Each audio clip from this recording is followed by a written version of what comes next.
absolutely fantastic. I'm excited for some of these matchups here today. We have a great slew of fixtures here for you, friend. It's going to be fantastic.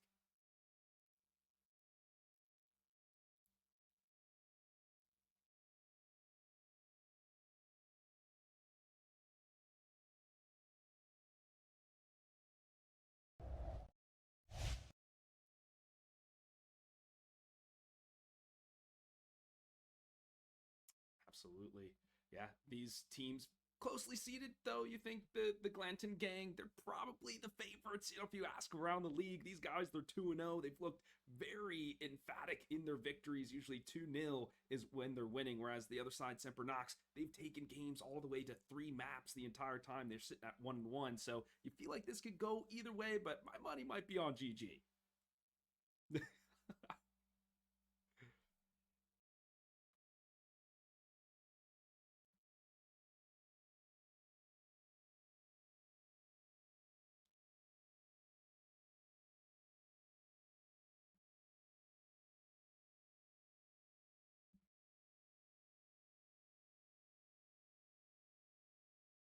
Yeah, absolutely. I'm actually more curious about how these teams are going to match up when it comes to the meta, the character pools, things like that, right? We've seen a lot of Gambit. You and I were talking about, like, should this guy just be banned? Like, he is way too, he could do everything. He could dive, he could poke, he could heal, he could purify. There's knockback, like, he can do everything. So I'm just curious to see if they'll let him through now or he'll finally be on that ban list, get the X through his portrait. I don't know, friend. We'll have to find out.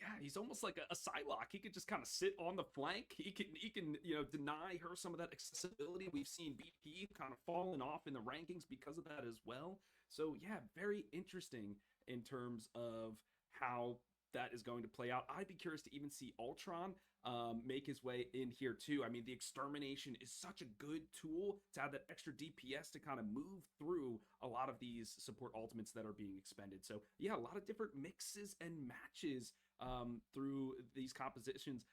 I'm curious to see if we'll be seeing a lot of dive like Angela, Captain America. I know we'll see Mag, my friend. There's no doubt about it. That guy's S plus plus tier, star tier, doesn't even matter. But the other two, how are they gonna be moving back and forth from the front to the back? I'm curious to see.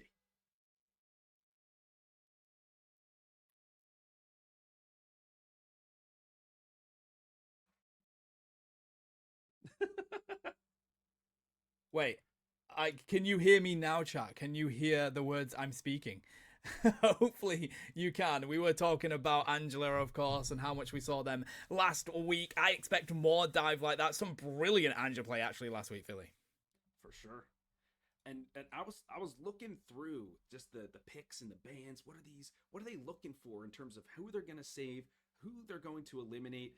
This Phoenix is going to be the priority for me today as we go through the picks and ban phases. Look for this character to be prioritized pretty heavily, either banned out in that first round or saved in the first round from both of these teams. She can be a tank buster, a good flanker, great poke. The ultimate can destroy the deployables. We know all the benefits she can provide, so that is a character that I'm going to have my eye on throughout this series. And these are the fixtures for today, chat. This is the action you're going to be witnessing. Those two teams that we've just talked about and how fantastic they are as new squads in this season will actually be going up against each other. So we will find out which is going to be the better squad. Sempernox taking on Glancing Gang. O1 are going to be taking on Remake Esports. Menace will take on IVI Apollo. And then we're going to get a nosy at a Division 2 game. It's going to be Menace Ooh. Academy taking on Menace Society here, Philly. I, you know, maybe people are sleeping on that match, friend, but I'm actually excited for it because how does an esports team grow? You have to have these academy squads, these Division 2 type teams to where you can then create this farm league. Friend, you're in the UK, you know I'm a big soccer football fan as well. These academy squads are so important to finding that new talent, to really bolstering your squad if someone can't make it or there's an injury or whatever it is. So I'm actually really looking at what kind of diamonds in the rough we can find in this Division 2 match.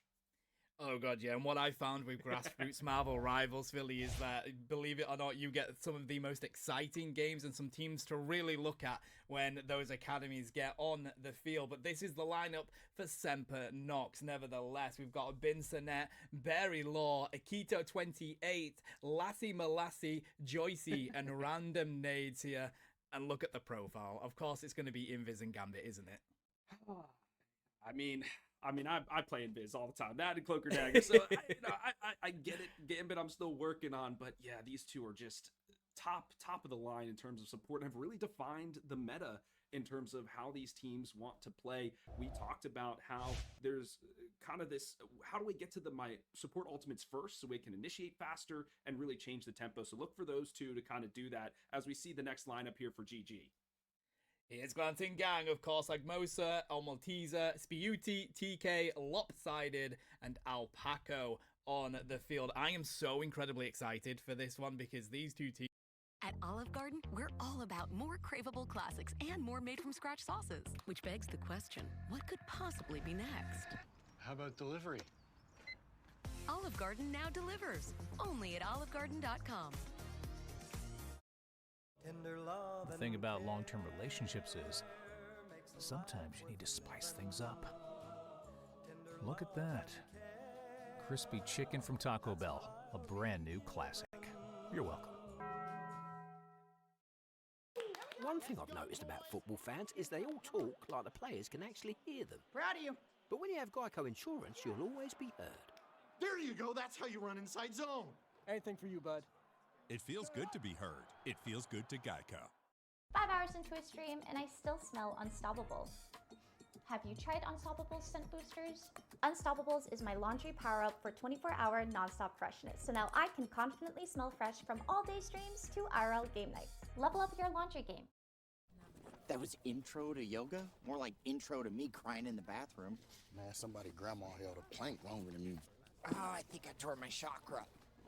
See, this is why I play Prize Picks. More, less, simple. And I know if I'm getting it right. Fair. Also, this was a lie. I don't know if you could tell. It's alive! Oh! Pick, predict, play. Download today. Get $50 instantly when you play your first $5 lineup. Prize Picks. It's good to be right. Teams last week, they were incredible, Philly. So this is going to be such an interesting matchup. Absolutely, and they want to play the dive. You see the Angela here on Almateser, like that. Angela is their priority when it comes to the draft, and so be looking for them once again to see how they're going to prioritize the Phoenix for TK and this Angela for Alamaster. So then I'll be curious to see how Semper Nox handles this dive. What are they going to do? Are they going to absorb the pressure, wait for this Angela to come through, maybe use the Gambit to kind of knock her back with the Ace of Spades deck as she's diving in, or are they going to just change the tempo and dive first? So this is why I'm very elated to watch this matchup here, friend. It's going to be out of this world. And of course, it's the different matchups for the different kind of game modes we get as well that's important, Philly. So many teams are so good at domination, others good at convoy, others good at convergence. It's of course going to be domination that we kick off with, as we always do. It's always a good sort of momentum builder that you can find if you can take this first game. I love starting with domination because this is just raw mechanical ability, just two teams just bumping up against each other, just ramming in and just figuring out, okay, who's got the better stuff. There's tactics, of course, but it's not like you're setting up on convoy convergence for specific defensive plays and things like that. It's like, we're just going to go at each other, and this is the best way to get you fired up, get your fingers warmed up, your body heating up, get that adrenaline pumping. We're going to do the Hellfire Gala, of course, to get this one started. Yeah, backing off with Dracoa, and let's have a look what these bans are going to be. We've of course talked about the fact that Gambit continues to get through this pick ban phase, and I expect both teams to want to use the Gambit, so I'd be surprised if they do ban it. Invis Woman, though, the other meta strategist, straight banned out. Now, that to me, does that mean that they want to go for a triple strategist composition, right? Are we going to see a Mantis and then a Gambit and then a Rocket or something like that? And you can see immediately Semper Nox, they take out the Angela because they know GG wants this character.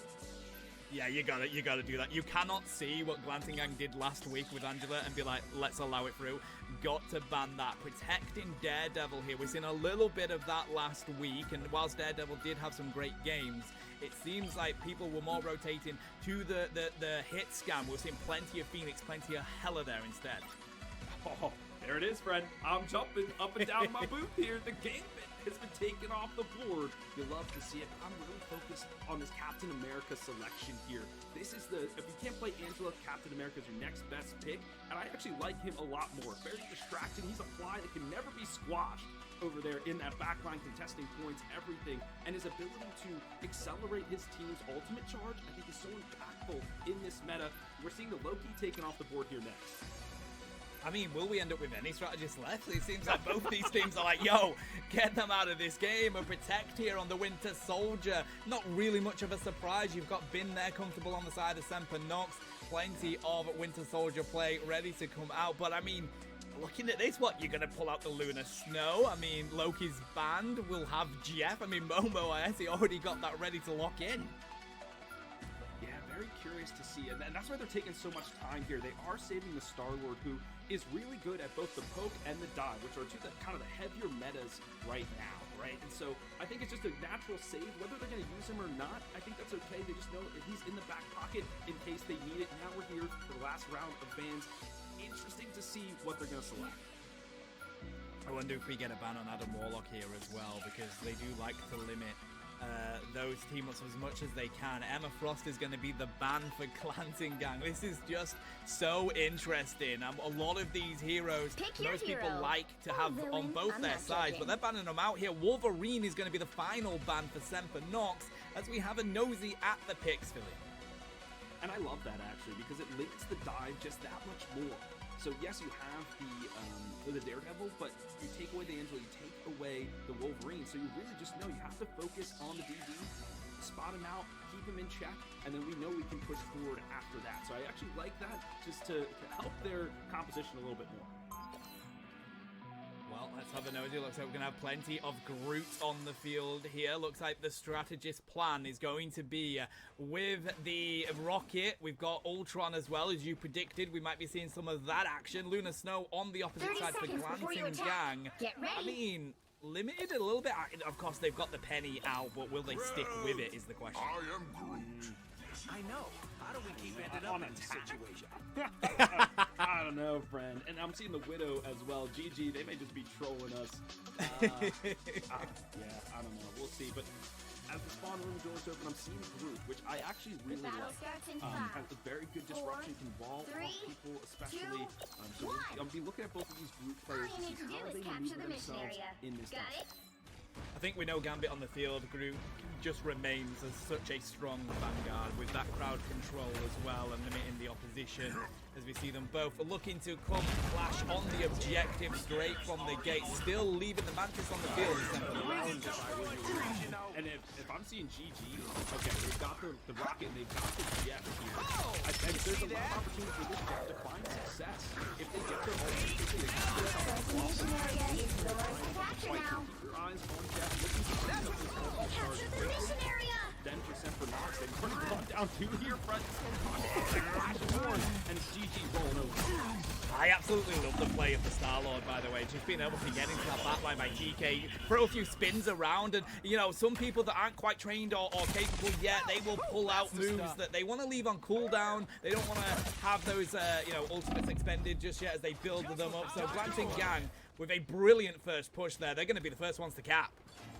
They're accruing this percentage so quickly, and this is where that Star-Lord, like we talked about, so good for he can get too far, and then when somebody throws top right on them, bursting them down, burst so incredible right now. The Venom Tiger.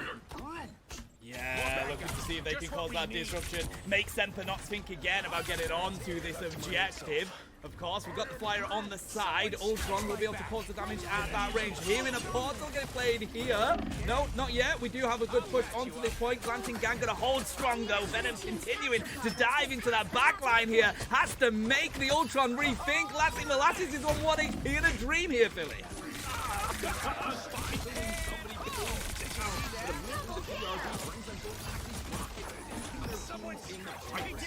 Well, I mean, it was mostly me. Now, this is raining bullets from above. Yeah, I mean, what a way to try and bounce back, but of course, Glancing Gang completely refuse to do so. They are holding strong here, and it is going to be the Jeff coming out on the field with Alpaca ready to just clear everybody off that objective for the next approach. And this is in that final point territory, so Sempernox, they have to step on the point to trigger the overtime, make sure they can kill. They are now. I better get a look behind. Trap laid here by the Jeff. This is going to be everybody ship shape in no time. Sempernox, they have to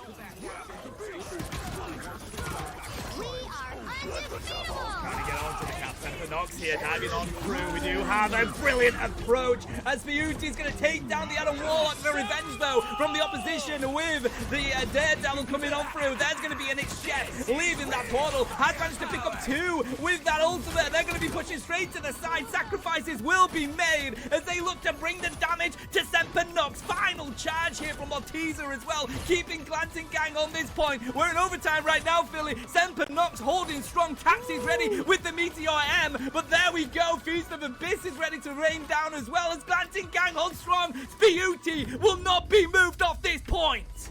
Oh my word! The target prioritization and the communication from GG. I may not know ball like you do, AI, but now I don't need to. I just gotta follow you on my Prize Picks feed, copy your lineup, and I'm in. So you just out here copying the answer? Always have. You know, copy the crossover, the sleeve, not the cornrows though. I got a sensitive scalp, but the attitude. Don't. What you doing, No. man? All right, I won't. Told you to stay out of my stuff. I borrowed your toothbrush. Is that okay? Download today. New users play $5 and get $50 instantly in lineups. Prize Picks. It's good to be right. 5 hours into a stream and I still smell unstoppable. Have you tried Unstoppable's scent boosters? Unstoppables is my laundry power-up for 24-hour non-stop freshness, so now I can confidently smell fresh from all-day streams to IRL game nights. Level up your laundry game. Weight Watchers now offers access to affordable GLP-1s. Weight Watchers has everything I need, from weight loss medications to nutrition support and help with my side effects. With our program, our members are losing more weight with expert nutrition and side effect support. Weight Watchers prescribing GLP-1 medications, it's been life-changing. Better results. Expert support. Lose more weight. Make it last. Get started for as low as $25 at WeightWatchers.com/TV. Hold up. Domino's medium specialty pizzas are just $9.99 when I mix and match? I figured premium pizzas, premium prices. But what do I know? Clearly not as much as Menace. How they take each target down systematically. Nobody could step on that point without taking a bullet to the chest. And that is what we were talking about with the Jeff, taking those 2 priority targets. This Adam Warlock, so immobile. Nothing they could do to move around the map. Immediately targeted out twice. He got killed right away from the dive, then revived himself back, and then got sucked up by the shark, immediately tossed off the edge. And he was the key component, because you see right now, our Observer has 82%. He needed to stay in the back line and wait for the Cocoon to come online so he could keep his team in the fight, that final push. But they targeted well, GG. They're looking to win this domination on round number 2. Yeah, I feel like that's the difference between good teams and really great teams. Once you have target selection down with some good communication between your squad, that's the difference. And we saw it in that game, but Sempernox, they couldn't get any points on that board. Completely locked out by Glancing. Yeah, it's almost like they had a giant containment fence around it. They just couldn't step up without getting zapped. We're seeing some changes here. Lassus switched over to the Psylocke. We see Momo is on to the Land Shark here, so we'll see if that could be a big adjustment. Both these teams go for a big, heavy dive composition. Yeah, looking for that sort of big AoE area to really cause the damage. And that's perfect for domination, to be fair, but you have to capitalize on it. Esport Finland just going to wipe out that BRB. Huge advantage for them right now. I mean, you need to have that extra member when you decide to lock horns here on the point. We already see the rocket. Joycey just going down immediately. Turn into taxidermy. I mean, Glancing Gang. Right now, Sempernox nearly there with the cap, but they're holding strong. A Glancing Gang, we do see the Galactic Legend popping out here, buddy. Do they find one, though? He thought Fiddler's going to go down. The Star-Lord refuses to allow Sempernox to get a foothold. GG holds strong. I mean, friend, who is contesting this Star-Lord in the sky? Who was going to shoot at it? The rocket? I mean, that thing tickles people. So this Star-Lord is having free reign over the battlefield. Of course, they get this Galactic Legend off and find an easy 2K and allows GG to once again cap the point first. Yeah, I mean, some sort of hit scan, some sort of range here for Sempernox, I think would work quite well, because you're 100% right. TK uncontested in the sky. That is not a hero that you want uncontested in the sky. They will rip through you, as we see Feast of Abyss going to be capitalized on here, and they're going to dance on in through. Is Molasses, they're so weak, though. They make the decision to get on out. Thought they were going to have their ultimate ready to go, but it's 99%, and they just dive off the map to get back in. What?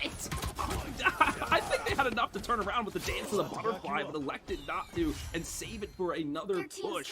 So, a clean fight win for the side of GG. They don't lose a single map. What? Huh? Bruh, that's got to be a misclick. That's got to be a misclick. And how unfortunate for us to move straight onto Lassie as they do that, unless they're having some sort of network issue, but that is brutal, bro. Dancing alone there in the spawn room store is never a place you want to be. GG. They have 4 check marks online for this next push. Once again, this land shark is what I'm looking at, but it's the Daredevil who strikes first. The best voice line in this game, and we also see the amplifier thrown down as well. Glancing Gang holding strong here. Sempernox, but they can't make a single approach. It's Jeff is going to be used by Momo, trying to see if they can find the right targets, but can they even escape? No, they're absolutely blitzed. Nearly managing to get the cap with that, but Glancing Gang, nah, they ain't going to be that easy to take off that point. And the Galactic Legend expended here as well. Just the cherry on top to clear off any ants from the point. And GG will take domination. GG with an absolute shutout in that set there. That is impressive, buddy. Not a single moment did Sempernox be able to get on there. Not sure if there were some issues with Molasses, of course. I hope it is, and you know, just a misclick or something like that, because that was tough for them. I was with you. I feel like you could have stayed and pushed back as soon as you got that, but I feel like the team not being there made them think, yeah, let's reset. Yeah, and it was... okay, all right. This is where it comes down, friend, to tempo. This is where GG just has that extra gear shift that they've been able to punch through, and they just put the pressure on. And this is what I was talking about right at the beginning. Are Sempernox going to be able to absorb that pressure and bounce it back, or are they going to elevate the tempo once again? They tried to absorb the pressure, just didn't get it done. Then they just got ran over from there. I mean, no wonder people are claiming Glancing Gang to be the best squad currently in this league. We're only on week 2 here, Philly, but everybody feels it. Glancing Gang have been very impressive, and if we're just going off that, that was domination. In domination by Glancing Gang. I love. Hey, intend your puns, friend. That was that was good. For me, it's the tank line.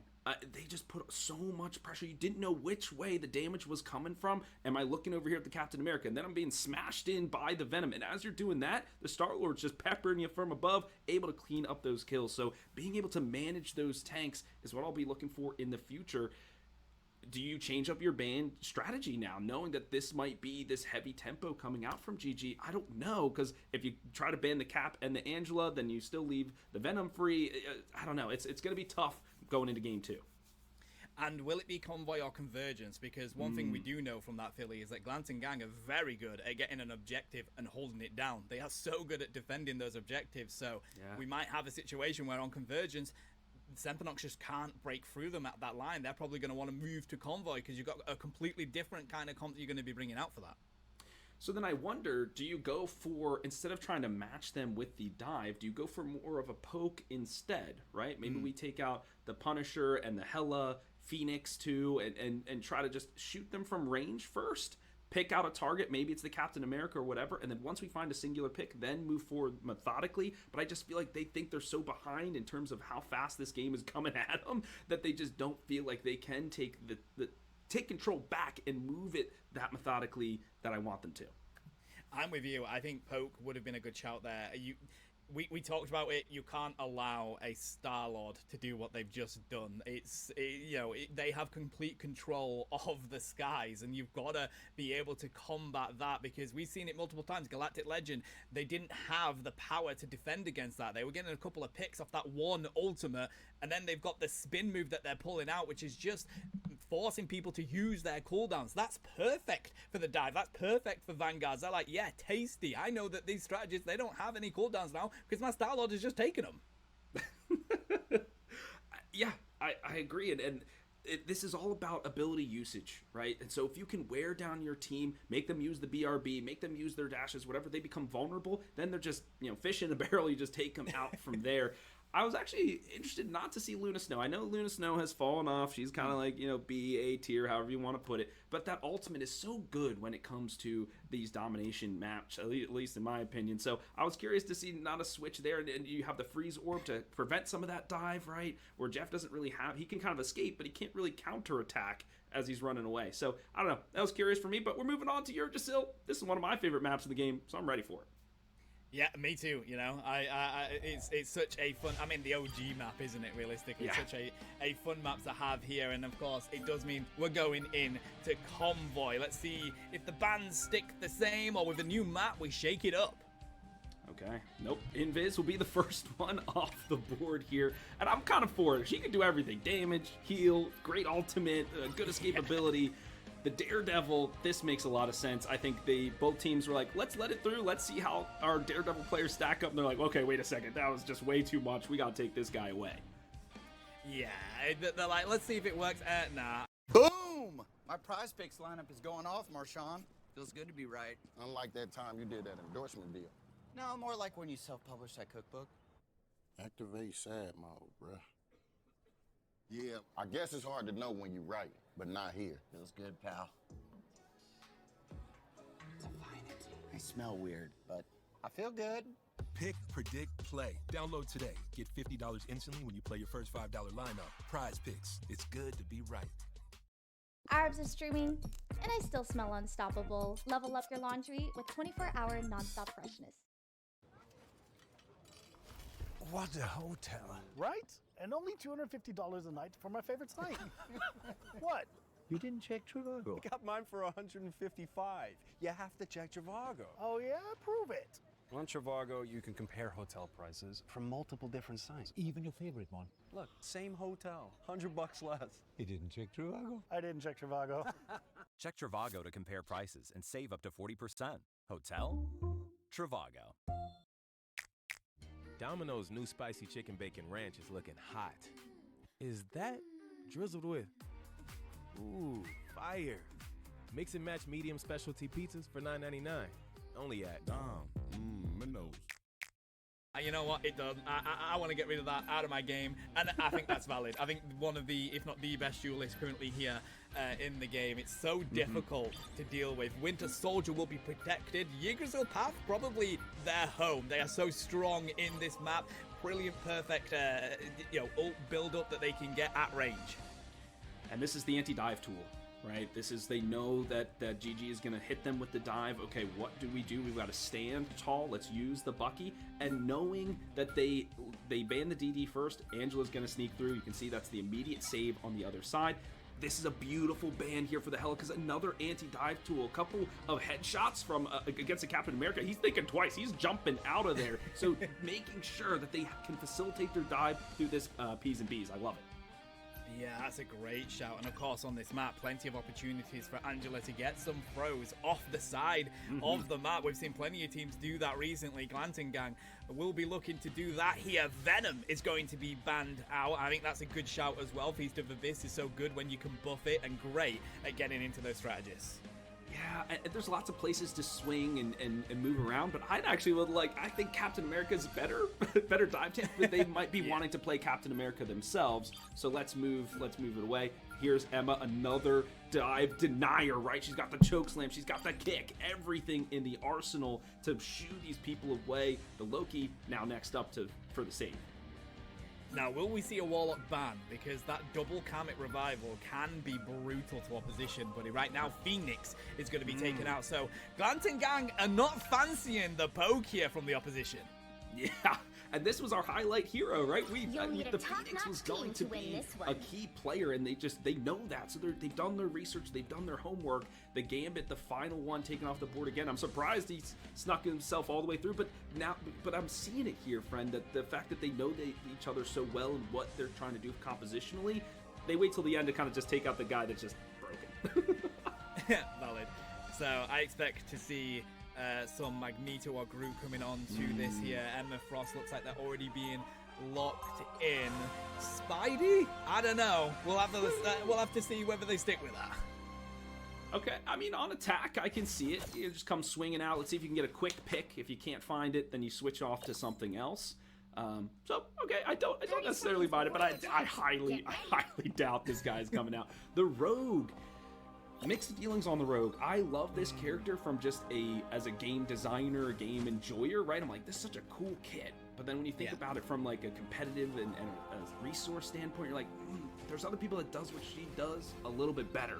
So I'd be curious to see if she does make her way onto the battlefield here. I would love to see it. For me, with Rogue, I think it's a situation that we had with Wolverine originally, where people just haven't quite worked out how to get the most out of her kit. I think probably B tier at the moment, but once we see those players really work out how to capitalize on Rogue, we'll start to see them climb up that as the gates are opened on up. Glanting Gang already moving up. The Sempernox are going to try and hold this corner. Yeah, this is the defensible position, right? This is where you allow them to take some of that space, and then as they round the corner, find the pick from there. This Loki doing a ton of healing in the backline, already up to 25%. There's the kidnap, but Menace doesn't go down. Oh, the good response from Malteser as well. They're going to dive on in. Now we've got constant hooks coming through left and right as we see they're trying to hold on strong on the side of Glanting Gang. Beauty bouncing back big time. Tapsy sent back to the spawn room as they hop up on the up ground. We know it, buddy. The high ground is where you win. Yeah, you got two taps there, and this is a good focal point because those bubbles are so impactful to denying the dive once again. You saw that they kept Menace alive as she was being swooped upon. This Galactic Legend, though, is getting really close to being online. There is the See You Later, saying bye-bye, no effect from that ultimate. Bro, how ridiculous is it that Beauty already had a Kraken impact when it's such a broken ultimate in this game? I'm sorry. It's absolutely ridiculous as Joycey is backed up around the corner here. Tapsy sent back to the spawn room. Quick portal coming out already here from eSport Fiddler. No way. They have the Joycey repeat. There's no the two worlds. They have to expend it here to hold everybody putting their ultimates down. Yeah, I mean, they got a mischief going to be used here for an amplifier. Meteor M is going to land. Kobe, goodbye, Josie, says Agmosa as they try to really put the pressure on. Now, Sempernox have managed to get the payload, but are they going to be able to hold as they fall one by one? BRB will bring back Lassie, but Glanton Gang, oh, buddy, they are very comfortable pushing this. You should have known better, Rocket. Oh, yeah, that was actually very blistering in terms of the pace. It's still 4 minutes and 20 on the clock to go through checkpoint 2. There's that Spider-Man. You saw it from Spoonie. Just swinging out there, find a quick pick, get the yoink, and then swing right back. I love that strategy. Change the tempo here of the dive. We've got a couple of ultimates, and I'm looking mainly at TK on this Star-Lord. He has the, his to just shoot in the sky. Tappy is going to have to be crucial with the shield to keep his team alive. Yeah, and I mean, looking at the ultimates on the side of Sempernox, they don't really have anything to deal with that Galactic Legend. They can probably find the silent seduction, but will you be able to get the control on? Nevertheless, it's going to be used right now as they don't have the strategist ultimates to work. And guess what? Nevertheless, it's going to be a double KO coming on out as they find Emma Frost. PK commits, and Sempernox are sent back to the spawn room. Yeah, it's a TK. It's for technical knockouts, man. This guy is just finding a double after double. And once again, it's the DPS line here for Semper. They're not contesting this guy. Would you pick the Iron Fist?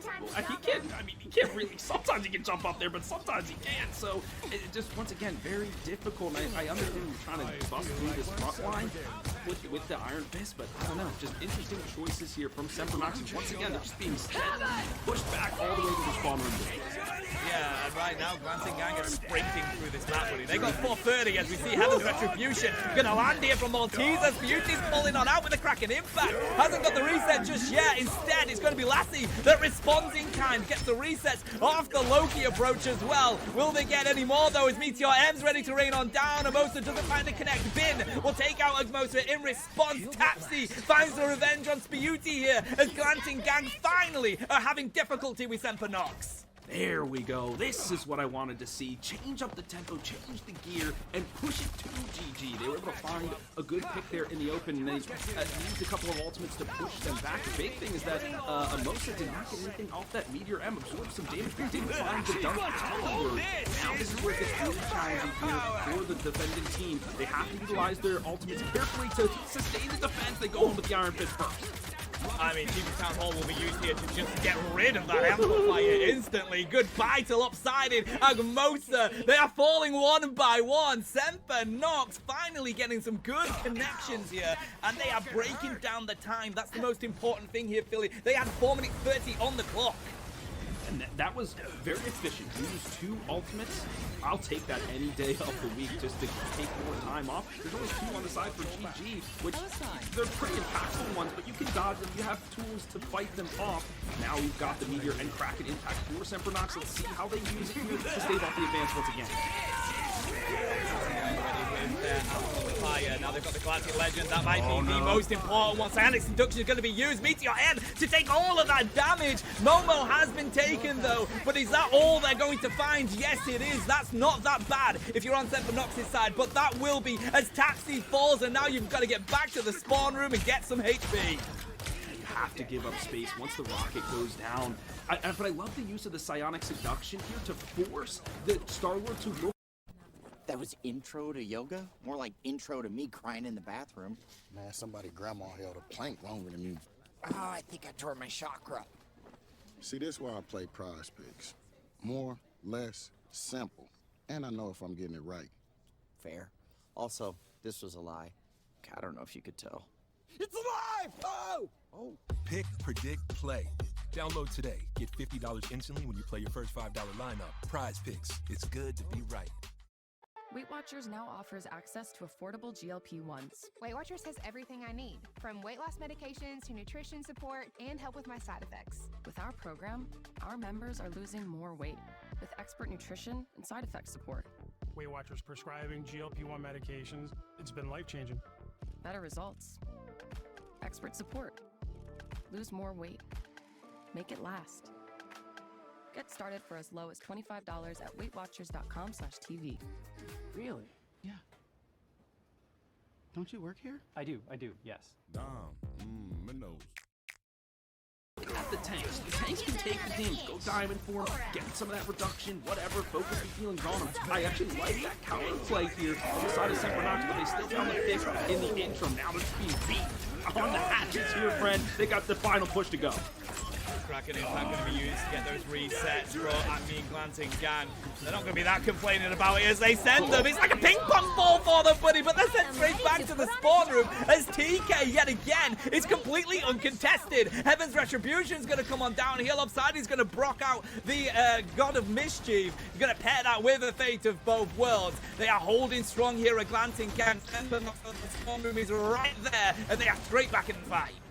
They have that advantage here, but are they getting the numbers? Yes, they're able to beat them back slowly, but surely the spawn helps them, and it's on the back of this Emma Frost being able to lead the way like the tip of the spear. Now it's just some exit kills. We have about 1 minute and 30 seconds on the clock. I expect here from GG to one economical push, get some of those ultimates like this Starler at 87% already. That's been your win con. If you can out-tempo this Emma Frost, that is what you need to do. So let's get a couple bullets in and then hit the go button. Yeah, I mean, pair that with the Kraken Impact as well. Throw the Amplifier out. I think Glancing Gang might have the opportunity here because Semper Nox still trying to build up all of their ultimates. They don't have the Strategist one ready to go just yet. They're trying to see if they can find a good pick. Yeah, I will say, Esport Fiddler, in these final few moments at least, has been a good answer to these Flyers. Yeah, really jumping up there, especially this is a cave, right? The Flyers can only fly so high, so he can run up the walls, kick him in the face, and run away. Here's the Fear of Magneto. The Meteor M about to get dumped. Oh, Tatsy just find lopsided with that, and with Ben finding beauty, we are going to see Glancing Gang have to reset. The BRB will bring back lopsided, but Semper Nox, we're down to 40 seconds on the time, and now they really want to stop this push at this corridor. And this could be anybody's game because Semper Nox now has 4 check marks on the board, and Joyce is about to get the Fate of Two Worlds, probably the strongest ultimate in this round right now. So there he is. They missed their window. This is now they're going to rely on their technical skill. Everybody be on the edge of your seats.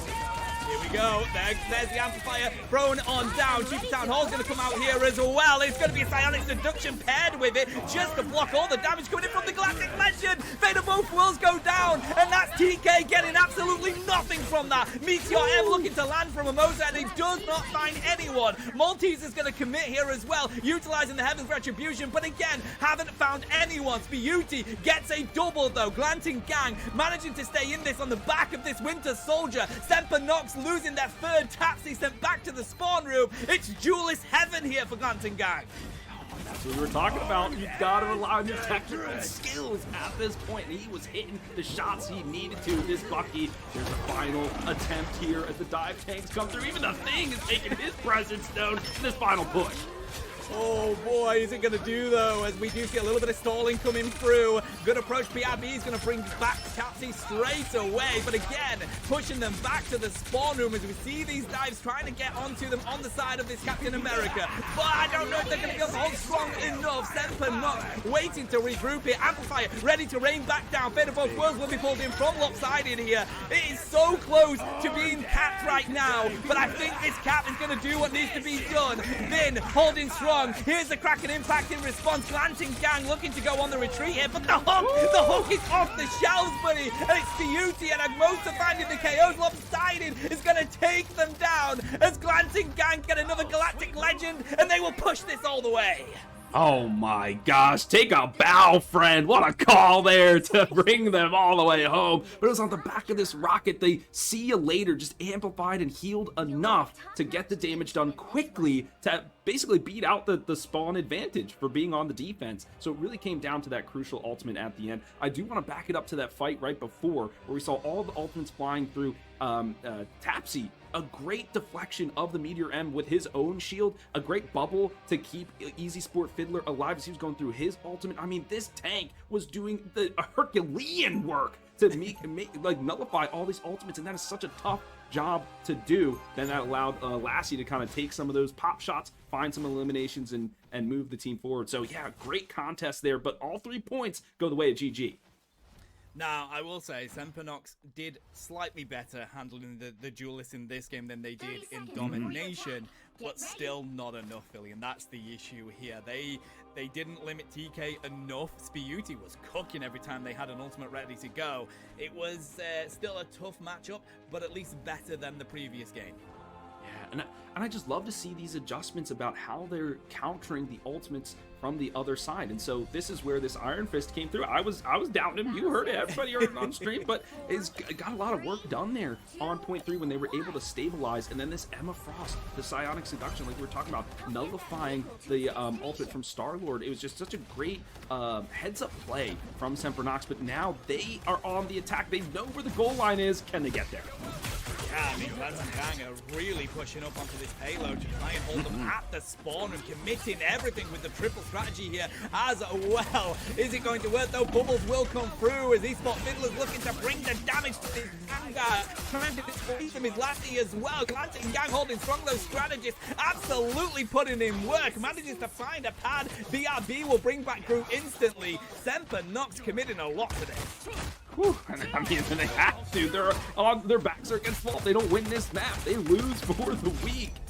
I mean, a big hold up there up front, but I mean, you're having the best tank shredders in the game. This is just a full-on brawl here from Sempernox. Yeah, I like recognizing that Glantingan are going to come at you with a triple strat, triple Vanguard, and you want to bring in some Vanguard ripples. And that has worked, as we just witnessed with Brute falling, and now Glantingan are pushed all the way back, as nevertheless, Esport Fiddler's going to try and push on in. They do get pushed back slightly, but it's not going to be enough, as Glantingan, all they can do right now, Philly, is just retreat. Oh, but they have to be careful here at Sempernox not to push too far, because they still got to get the payload to the finish line. And there's the counterattack coming through here from GG's. They are able to stabilize her. The see you later expended here, not getting any value.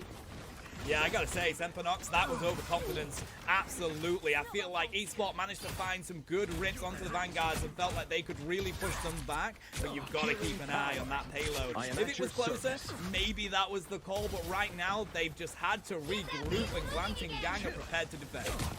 And this is something that I coach my students on, is even when you're on the attack, you still have to learn how to play defense. Yes, they pushed him back. Now go back to the cart, find a defensible position, because you know they have to come contest you before the cart gets to the point. They don't want the checkpoint to come through. So, okay, find a good position to then spring the trap, find those eliminations. That time, Sempernox overstepped there, got caught out. They have to try to force a push once again.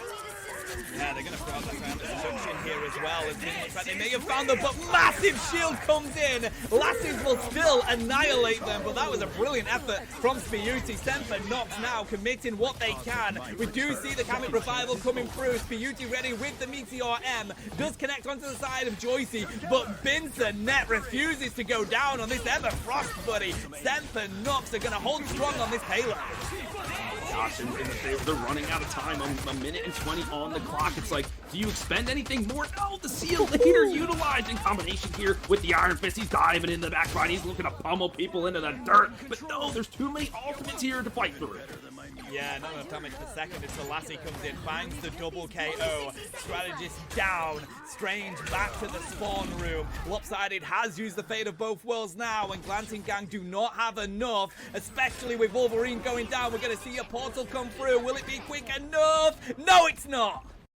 How's the bird looking? Perfect, good. Nah, it ain't. It's still in the package. I know. I'm trying to put in this Prize Picks lineup. Do I go more or less on the Philly quarterback? Definitely more. He's balling. Okay, I was thinking that. All right, boom. Okay, now I can focus on these other dishes. You got other dishes? Yeah, I got potatoes in there. They kind of doing their own thing. Don't worry about it. Oven's on fire. Nah, don't worry about it. Pick, predict, play. Download today. Get $50 instantly when you play your first $5 lineup. Prize Picks. It's good to be right. What a hotel. Right? And only $250 a night for my favorite site. What? You didn't check Trivago. I got mine for $155. You have to check Trivago. Oh yeah? Prove it.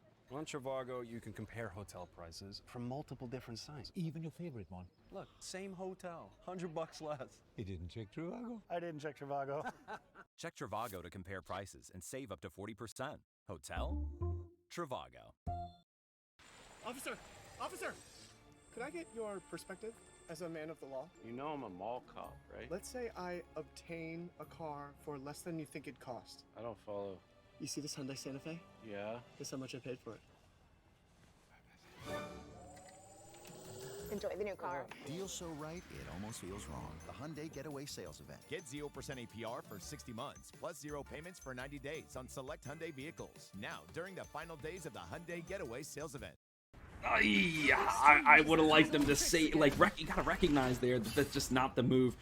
I want to pull back to the Magneto shifting across there to block the Psionic Seduction. What that did is allow Lassie to just cleave on through. You saw a double kill there for the Wolverine because there was no tank to guard, right? Because he had to go back and deny this ultimate that was splitting his supports away from him, which denied the healing. So it's all about how you're moving together as a unit. You all are connected by a string. If one person goes, you're pulling the other person. That's going to create the space for you to capitalize on. So, well, a good recognition there from Lassie to find that opportunity to get a pick and really push the dominoes over.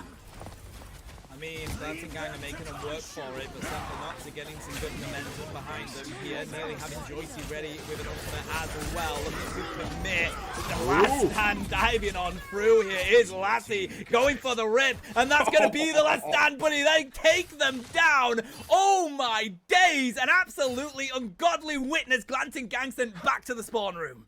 Somebody clip it, man. That was wild. And just like reckless abandon, which I think is, you know, more accurate here for the Wolverine, but a massive ultimate to allow the payload to keep pushing forward. Hasn't lost a lick of momentum. How does GG respond here? They've switched over to the Moon Knight. I love this character on defense, but you have to be able to set up ahead of time. Here's the meteorite.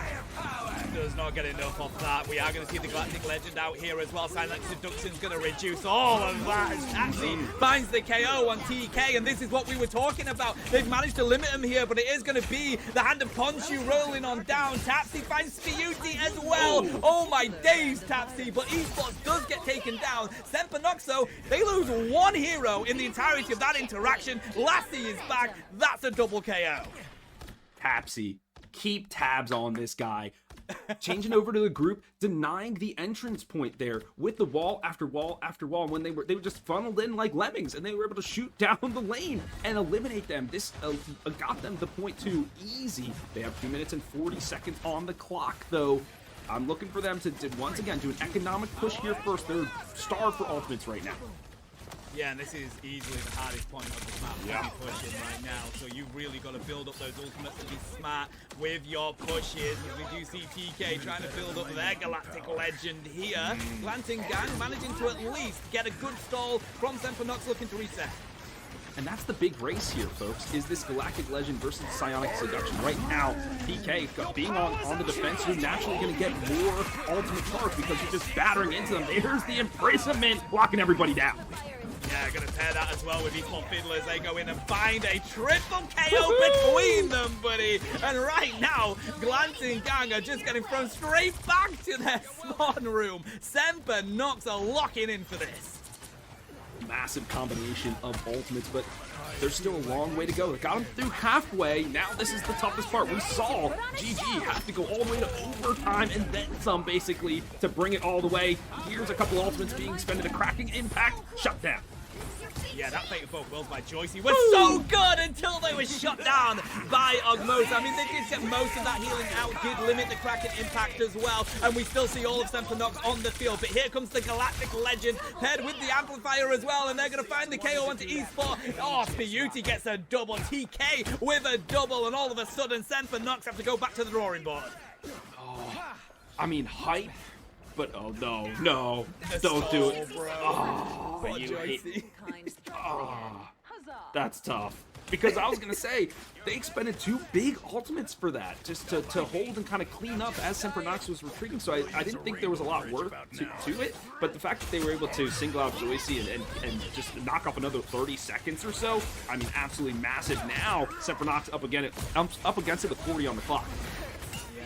As we've already said, the hardest push on this map so far as we see ultimates getting farmed up now again. Psionic Seduction from Vincent's going to come out through here. Loki does manage to stop quite a bit of that, but right now it's this Wolverine you got to be worried about, buddy. Lassie finding one. Taxi with the assistance. This is strong from Sempanox as they look to take them out again. They have found the strategist right now. TK in that backline. Lassie trying to take down Magneto. Bubble is there. Healing coming from the rocket. Pushed up against the wall right now, but nevertheless, last stand is going to be thrown through, and they do find the Vanguard. No Vanguards on the field now for Glancing Gang. Oh, yep, okay. The checkered flag's in sight, but they will do it in overtime. The imprisonment just to lock everybody in. One final moment here from the Loki, but he will not stand tall on this world. It will be Sempanox to cap the point. We're going to OT. Bro, this is crazy. Absolutely ridiculous. As we get ready for round 3 here, let's see how much time they will both have left. Looks like it's going to be a minute across the board. This is it, buddy. It's time to go big or go home. and Semper Nox recognizing that the Star-Lord Ultimate was not online, they had the Psionic Deduction for free. So that was their initiation tool. That scattered the side of GG on the defense. They were like, wait, do we look here? Do we go here? Oh no, now I'm focused on the Emma Frost. That led the way for the Wolverine to find that space, to make it to the back line and split the team. So good recognition there from Semper Nox to understand where their ultimate economy was at and how to get value from it. Now, TK has moved over to the Human Torch, which, you know, has had some recent changes in the patch. And I will say that in Season 1, we saw some tasty Human Torch play coming out. And I do think Yggdrasil Path is one of the maps where they can get some good value from that hero. Yeah, and if they're on the attack first, it makes sense. Once again, this is just a quick, like, can I find a quick pick, get space, go back to something else, and then move forward with something more stable. So yeah, I don't mind that at all, especially with, you know, he has to be a little bit closer to the ground, but he's got more damage to output, but makes him vulnerable, whatever. Then we're seeing the Spider-Man again. Okay, all right, I'm not even talking about Spider-Man. He's off the board. Phew. That was a close one. It was. I mean, they're recognizing here that Sentinels are going to go for a huge defense with the triple. Again, Glancing Gang just going for that Vanguard rip. We're going to throw down Beauty here on that Moon Knight as they already just tried to break through the wall that is Guru. Look at that DPS, buddy, off the charts. My word, I mean, that high ground vantage point, just so good, just dinging heads and just chunking bodies. And I love the Moon Knight pick here because he gave an ultimate so fast. Sorry, 100% he can use the hand of Kanju to bring some justice. That's just illegal, bro. I cannot believe how quick they get that up with a triple KO out of the gates. And again, Glancing Gang walking through the line that is Semper Nox. Yeah, I mean, what can you do now? It's forcing the TP out here from Tapsy, switching over to the Doctor Strange. But, I mean, you're getting so much cart progress, especially in overtime. I mean, that could be the winning fight, the winning push here. One final go for Semper Nox. See if this pole's going to play off for them. As Strange jumps through straight up with the shield as well. We are now in overtime. It's time to find the KOs. Glancing Gang looking for that target selection. Tapsy refusing to go down, but they do take down Rocket. If they can find Momo as well. These Vanguards, that's going to be a strangling prison up against the wall as well. Oh, silly! It's absolutely ridiculous from Glancing Gang. Lassie's the only one left. It's the clean ace.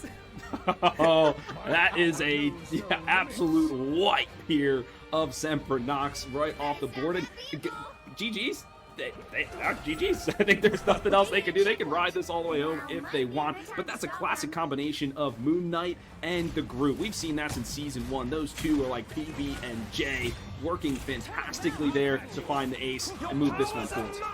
Especially with a Gambit banned out, right? You just know Groot's going to be able to get these strangling prisons off as much as they possibly want. If you play around the strategist ult from Semper Nox, you know they won't have it. Omega Hurricane's going to come through here as well as Glancing Gang on overtime. Continue. Weight Watchers now offers access to affordable GLP-1s. Weight Watchers has everything I need, from weight loss medications to nutrition support and help with my side effects. With our program, our members are losing more weight with expert nutrition and side effect support. Weight Watchers prescribing GLP-1 medications. It's been life-changing. Better results. Expert support. Lose more weight. Make it last. Get started for as low as $25 at WeightWatchers.com/TV. Wishing for more money? All you need is your phone. No. Go to Geico, get a quote, and you could save $900 with your phone. Look at that, it's ringing. It feels good to save some coin. It feels good to Geico.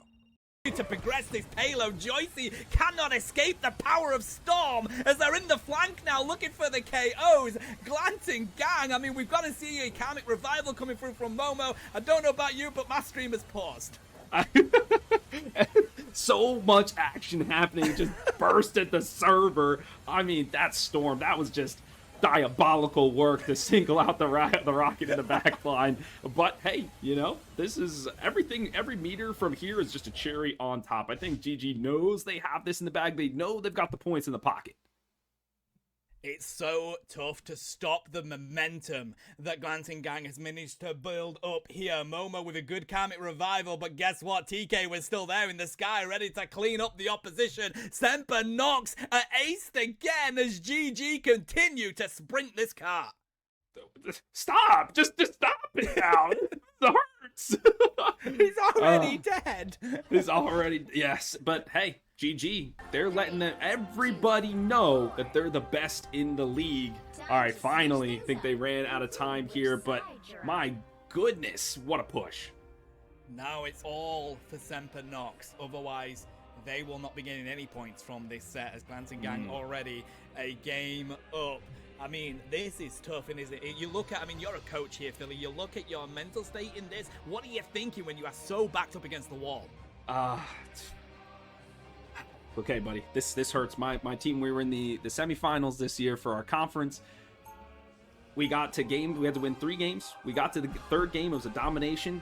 We won the first round of that. We go into round 2. They wipe us 2 times just like this. The mental just shattered, and then we lost the series from their reverse sweep style, and there was nothing I could do. I just had to watch them. But you need your captain, you need your leader on the team to say, okay, hold on. We got this. Bring everybody back to center.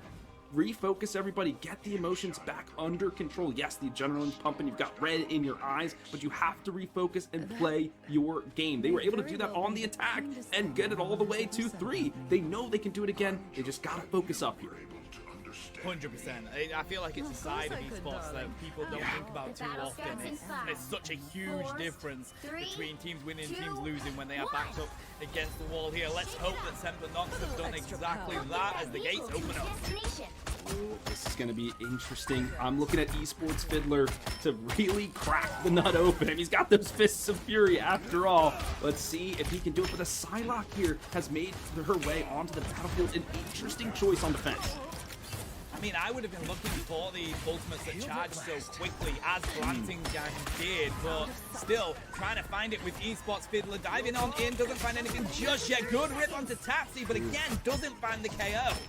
Very close. They're great on the supports to focus their fire together and keep them alive. But this Mantis and Loki, 2 kind of like off healers, if you will, the healing is going to be lacking, so they have to be careful, or GG has to recognize that. One member does go down. This group pushing forward.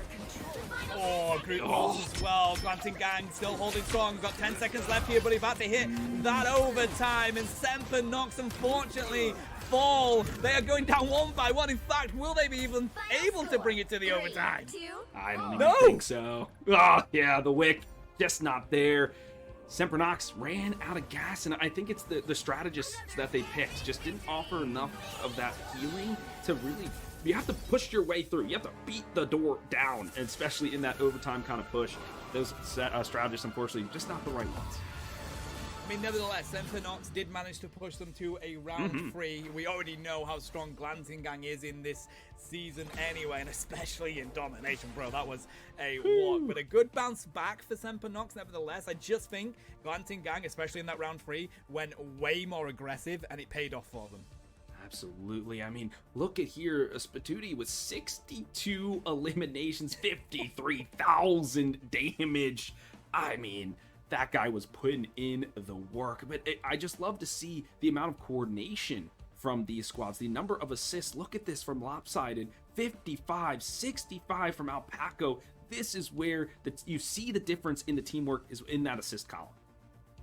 Yeah, 100%. I mean, 26 final hits as well for Spews is pretty nasty, mate, as Glancing Gang do what is expected. The impressive push from them, but I gotta say, Semper Nox as well, putting in a good showing, but they will not be happy with that. They will be looking to bounce back next week big time.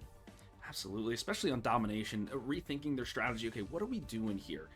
Do we need to play more of poke again? Do we need to try to step up our dive game? Do we need to scrim dive and just find other teams and just say, hey, this is what we're doing? Anti-dive us as much as you can because we're trying to practice kind of thing. So yeah, domination definitely cleaned that up because I know they've got it on convoy and convergence. Domination though, that's the big one. Right, it's all about the second set now, but his Glancing Gang can at least sit back, relax a little bit until they go check out those VODs and see where they can improve. Up next, we've got 0-1 taking on Remake Esports. Remake Esports, a new team that are currently, they've won their first set, so they're trying to continue to win. And of course, they replaced the team favorite, the Blazing Bloom. Everybody loved them last season. They're not here. It's going to be Remake Esports instead. Hey, that's kind of the ebb and flow here of some of these grassroots tournaments where it's like, okay, teams to get together, they disband, they maybe move up, they maybe move down, whatever it is. But what I'm interested most is the stories between these two teams from a standing perspective. Both of them have one win and one loss, so as even as we can make it here in the Marvel Rivals League. So this is going to be very interesting to see how these two match up. I'm expecting this goes all the way to 3. Let's have a look at the lineups, and I think we will get 0-1 up first and have a nosy at their players. Slygrond, Feet, Simper, Guardian, Rice, and Tucci's here on the side of 0-1. And looking at those profiles, pretty strong meta. Oh, for sure. Okay, wait, who is the Gambit player? What's his name? Tucci's. I was like, who's Tucci's? Yeah, okay. I love it.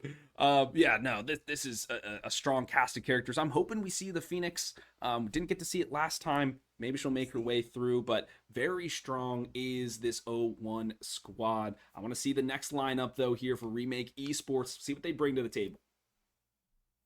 Yeah, let's get this lineup up here. Remake Esports.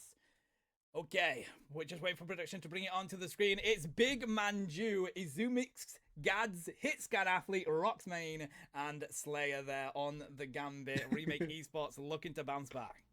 Buddy, thank goodness you're the one reading the names, because everyone says that, bro. What? Like, what is this guy? Slazu Rock? Brother, help us. Slazer. What's up, Slazer? Yeah, all right. Send us the phonics there, friend. But another set of Luna Gambit in terms of the favorite characters. The difference here for Hitscan Athlete is this Hela, which, once again, we didn't see too much of in that previous set.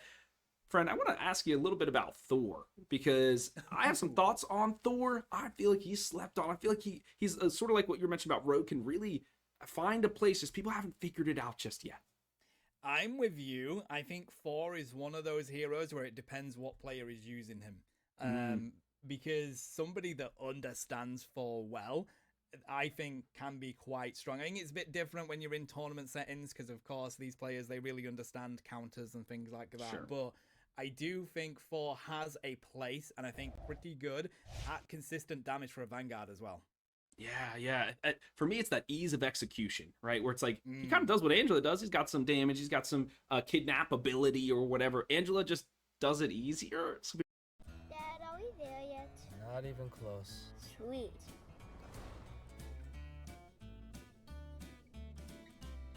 Have we gone too far? Maybe. But life's too short not to. The Subaru Forester Hybrid, 581 miles per tank. Love goes the extra mile. The Subaru Forester Hybrid is the highest rated SUV tested by Consumer Reports.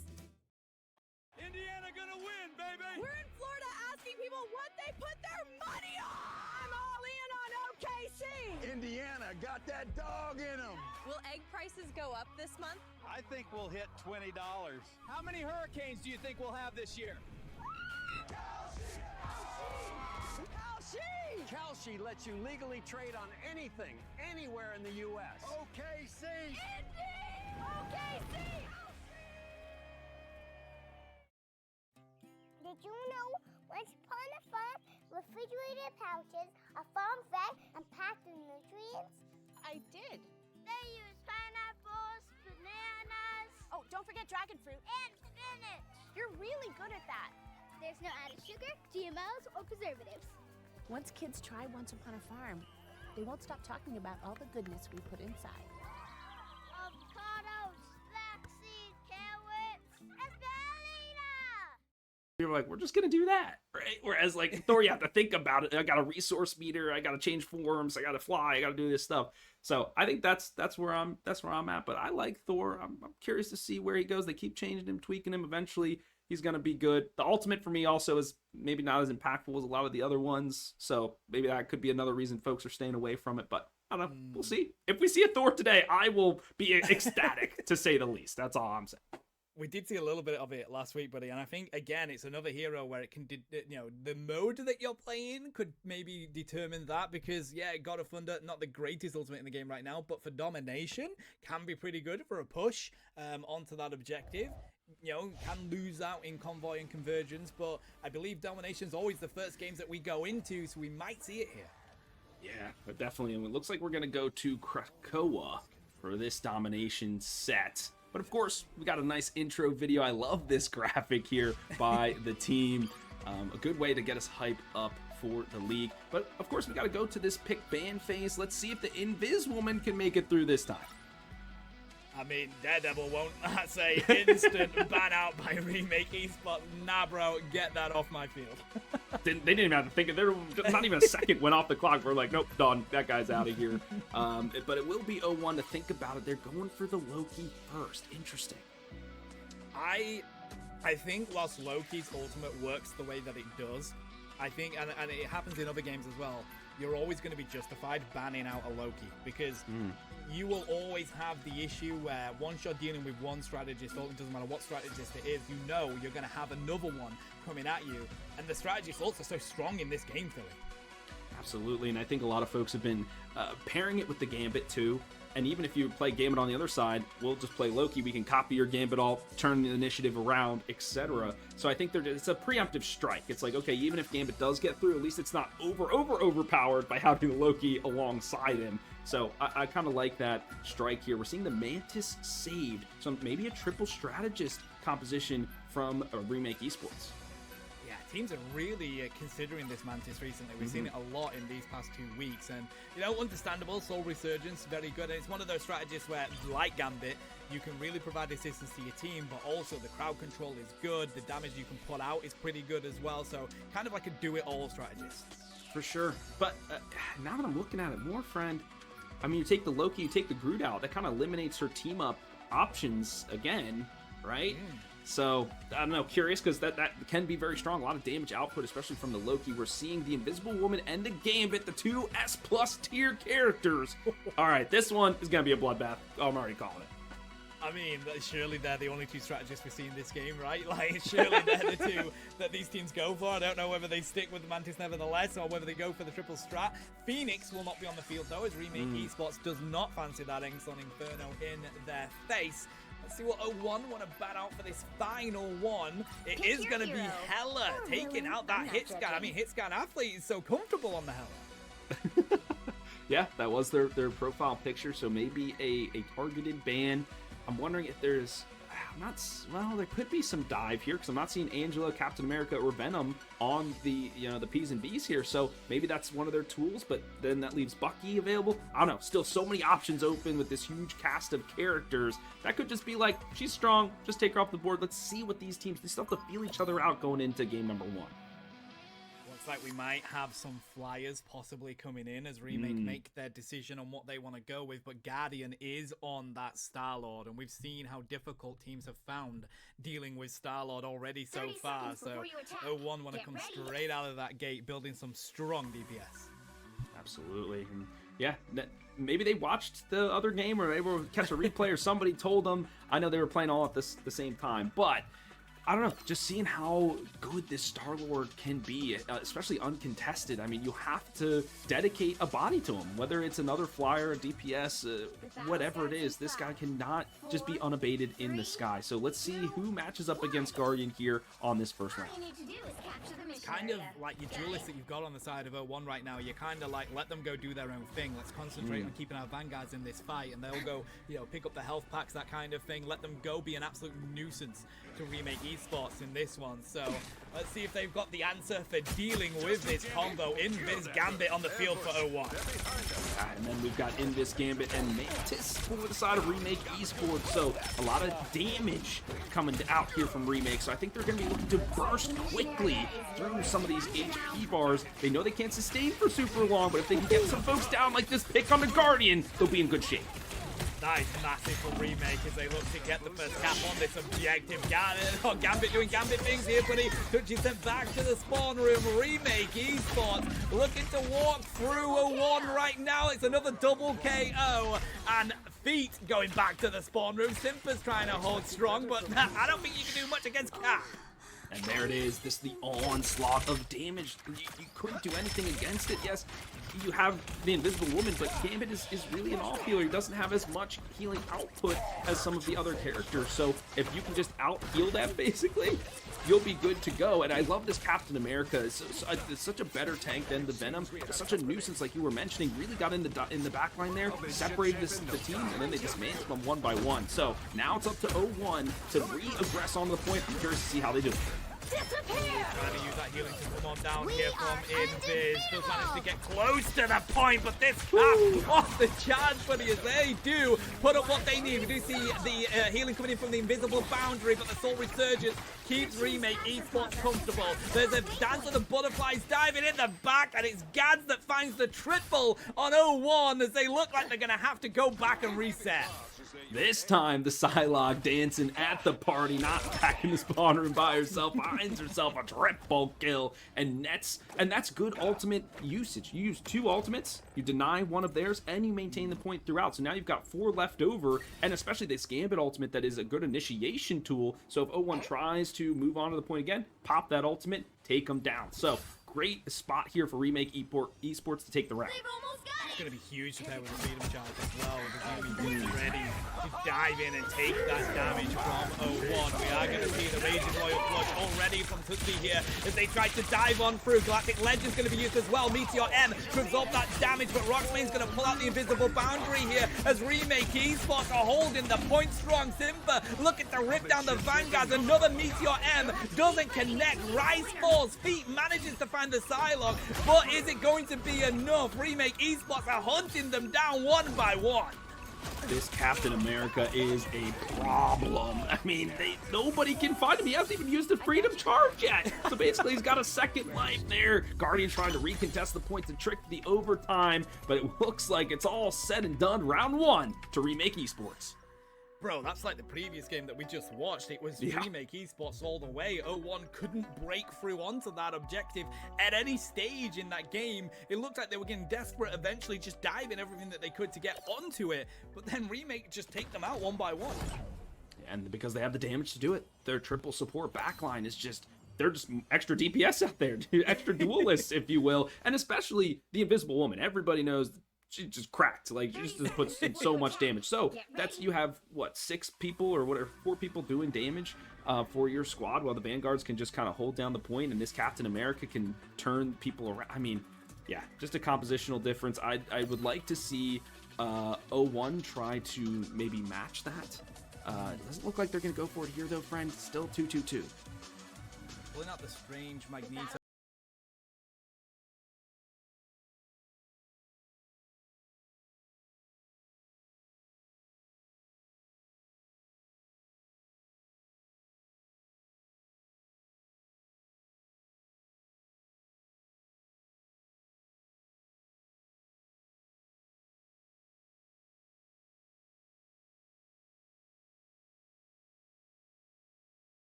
What a hotel. Right? And only $250 a night for my favorite site. What?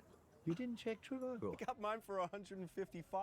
You have to check Trivago. Oh yeah? Prove it. On Trivago, you can compare hotel prices from multiple different sites. Even your favorite one. Look, same hotel, $100 less. You didn't check Trivago? I didn't check Trivago. Check Trivago to compare prices and save up to 40%. Hotel? Trivago.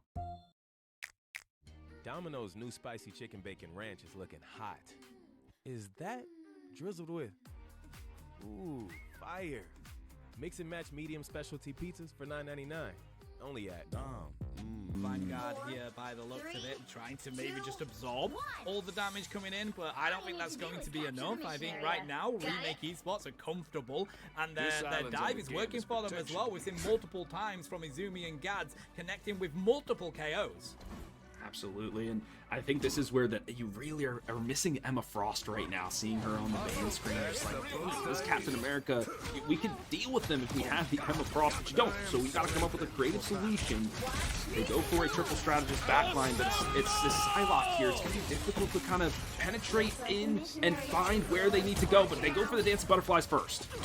Yeah, but not finding one KO is just not good for them, as they do manage to take down the opposite Psylocke, but Remake again. Freedom Charge finally comes out from Azumi, and they really push on. Going to use the Soul Resurgence here as well. Rice commits with their own ultimate. Is it going to be enough for 0-1? They've not found a KO on Remake's side, despite having that healing. His feet get so weak right now, so does Simba. Remake are just pushing them off the point. They do manage to find Slayer at least. Rockmane's going to commit the invisible boundary here as well. That gives such a strong foothold for Remake Esports to build up the rest of their ultimates. That was a good pick there on the Slakes. The Gambit had the ultimate available. Now 0-1 are putting the pedal down. They move forward. They're able to cap the point. And actually, they had it capped the entire time.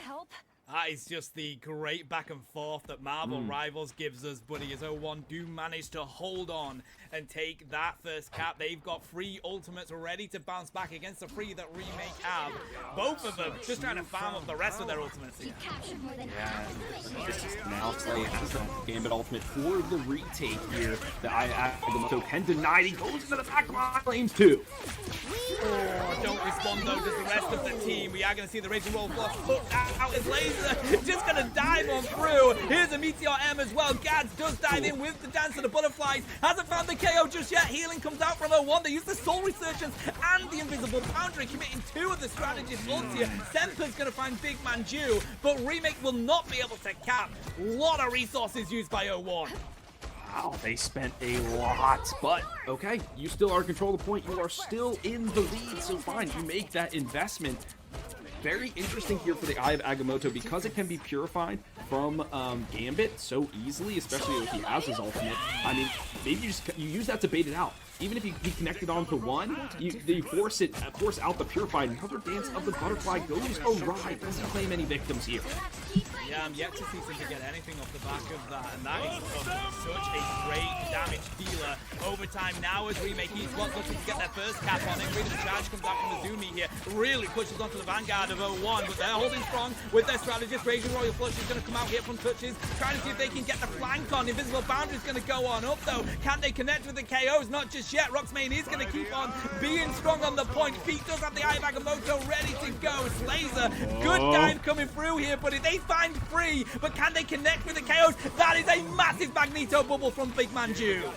Yeah, it keeps the support alive. The overtime wick is still burning. They've yet to cap the point. They need to go and touch before it is too late. Another Magneto Meteor M here to dunk on them. They get the Mantis down. That's got to be the key to unlock the door.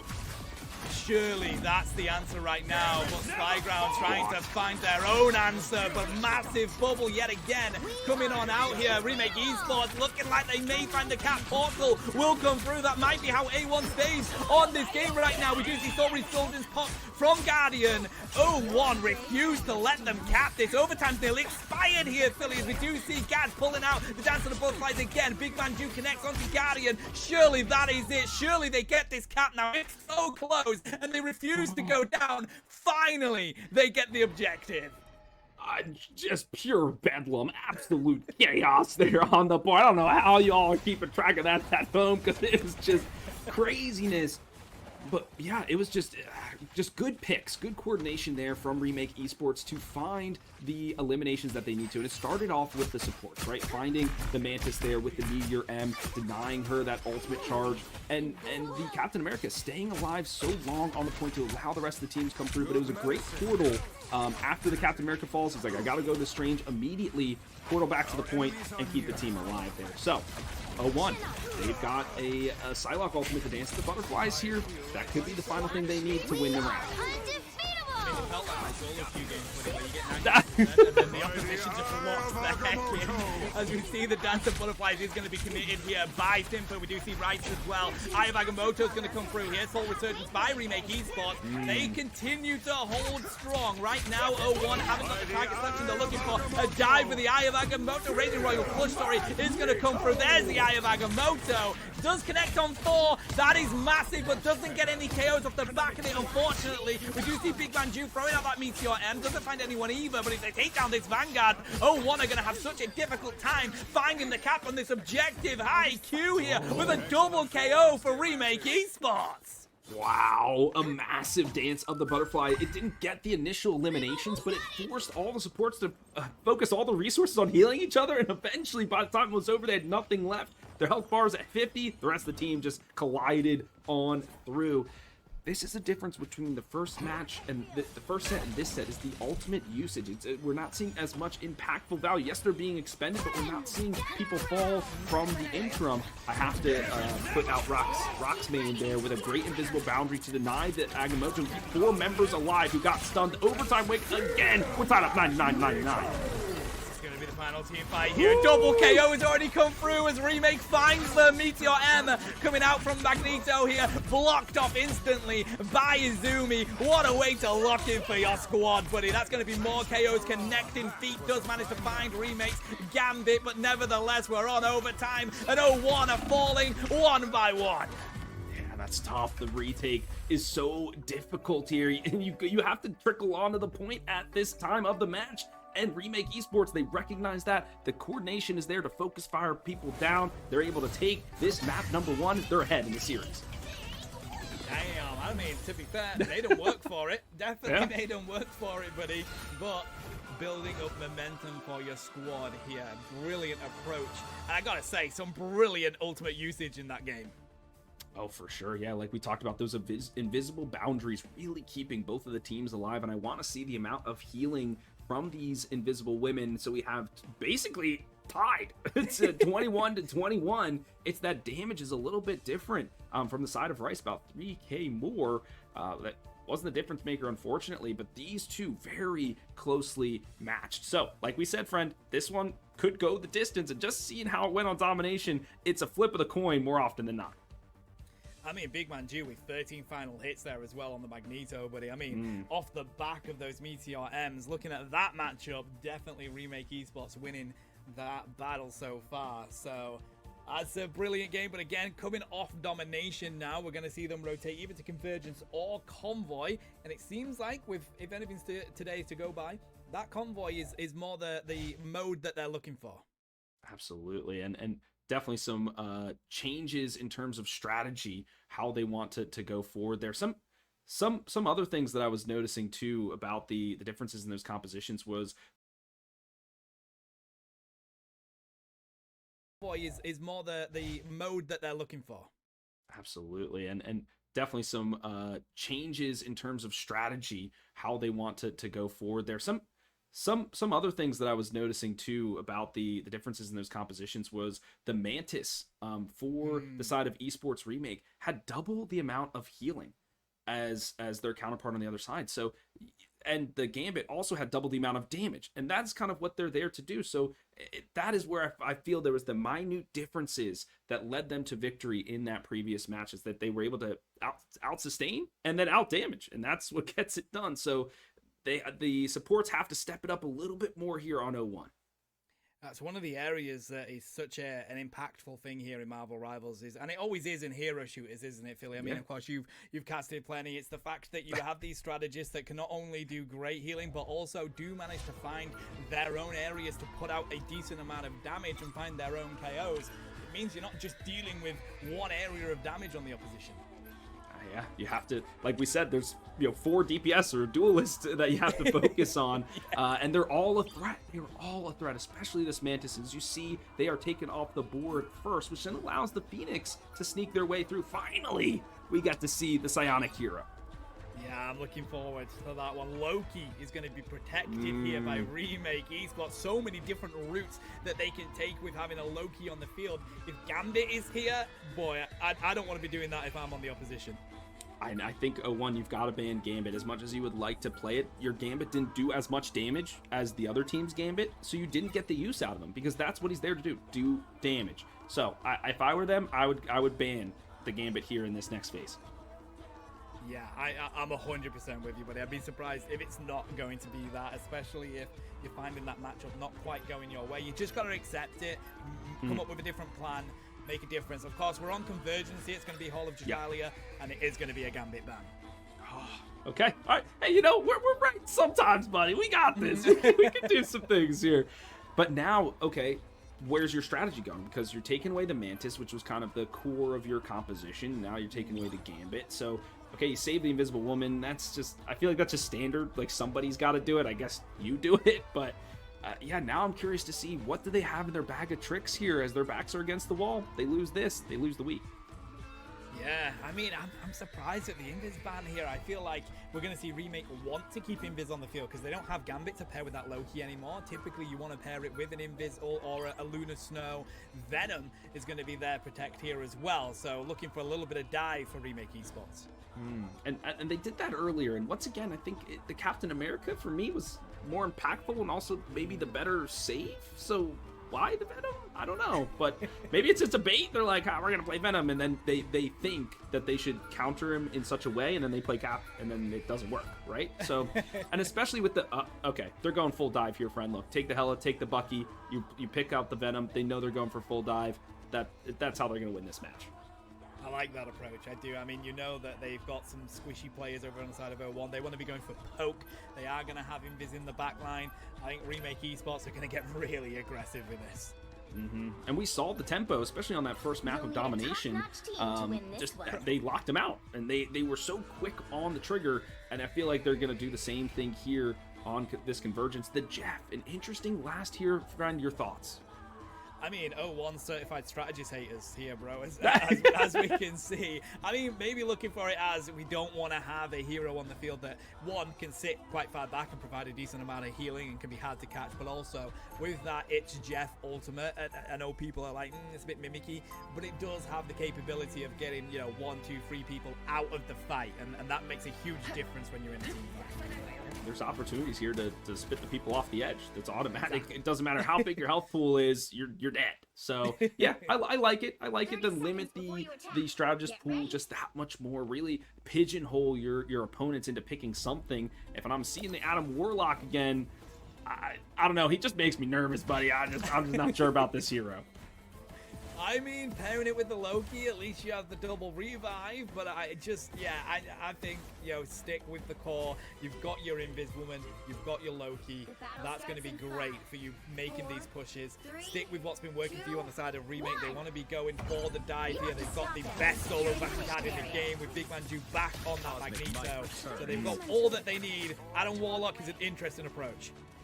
Very interesting indeed. And this is where I'm curious for the Loki pick. Yeah, a strong strategist, but it's all about the copy. Who are you copying here ultimate-wise? Do you go aggressive and try to do 2 Dance of the Butterflies? Do you copy the Meteor M? It's not that big of an ultimate, right? So I'm curious to see what these players decide to do when it's time. Oh boy, I would love to see a Loki copy of DPS ultimate. That would make me so happy right now, though. Diving on in is Azumi, not able to find any connections just yet, but still just trying to be a nuisance on the side of 0-1, as Slyground's going to try and do the same as well, pushing Remake Esports back up on this high ground. I mean, he's given up ground. I mean, this is an interesting tandem of tanks for the defense. I mean, you don't have that stalwart piece like the Magneto or Doctor Strange or whatever, something that just kind of holds down the line. Both the group and the Captain America want to get active. They want to move around. They want to shift the pieces as you're pushing forward. So, but it will be Slyground who opens up the kill feed. He gets one for himself. Expecting the 1v1 here. Guardian's going to take down the opposition as well. Remake Esports, they have to go back to the spawn room and reconsider their approach here, at least, as 0-1 do hold strong in that first team fight. Yeah, and okay, they were able to funnel them through that side passageway, and then the shield just doing the work, just bouncing off of everybody, damage after damage. So, Remake Esports will have to reconsider their approach. Maybe go through the room on the right instead and see what they can do with it. Once again, it's this Adam Warlock. How do you get him in position to put in the damage? Because it's not healing that he does well, it's the damage. Here is the Thor. You'll love to see it. There you go, 4 on the field. We've got Big Manju ready to rain down a meteor. Roxmane ready as well with the invisible boundary. Gads has rotated onto the Phoenix here, just building up that Endsong Inferno. But this is it. The Slyground just continues to dive and pull attention away from where Remake Esports wants to be. I thought I saw this group going down there, but he is able to get healed back up. The dance of the fly looking to cut some people up, but nobody goes down. The invisible boundary just in time to thwart off that advance. The Psionic Phoenix crashing down into the earth, and it looks like the invisible woman will net too.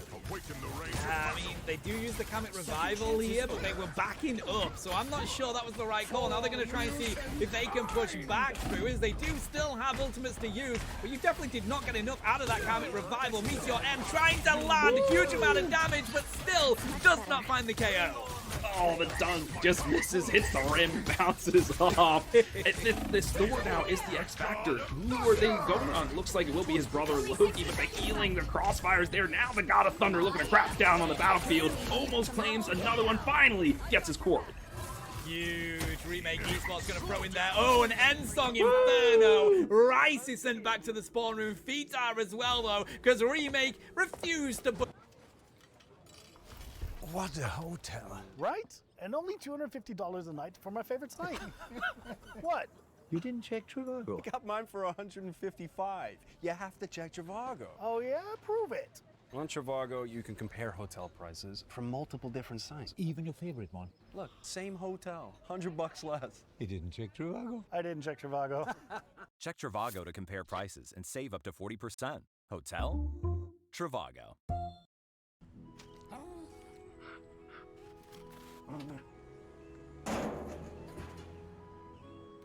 Turn heads in the totally redesigned Subaru Outback. Dog tested, dog approved. I want to be rich. Wishing for more money? All you need is your phone. No, go to Geico, get a quote, and you could save $900 with your phone. Look at that, it's ringing. It feels good to save some coin. It feels good to Geico.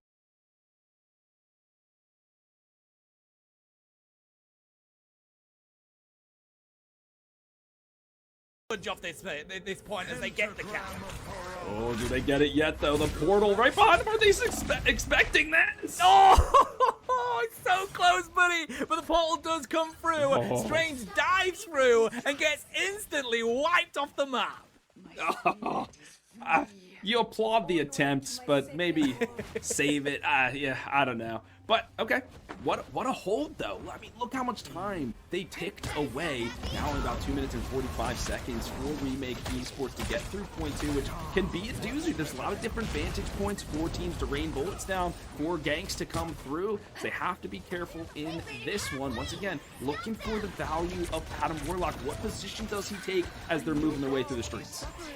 It gets so difficult to push this payload on this map with 2 minutes left on the clock. It's the area that O1 are like, we've got to be able to burn down this spot right now. Trying to get on the high ground, controlling it is so huge for these teams, especially when you do have this Phoenix raining down fire. Trying to contest it though on the opposite side. We do have a God of Mischief raining on down the invisible boundary here. Freedom charge capitalized on as well. Going to use the Meteor M in response. The Venn diagram on the field here, buddy. I Love Beast going to find the KO onto Adam Warlock, and so does Simba as the defense is holding strong.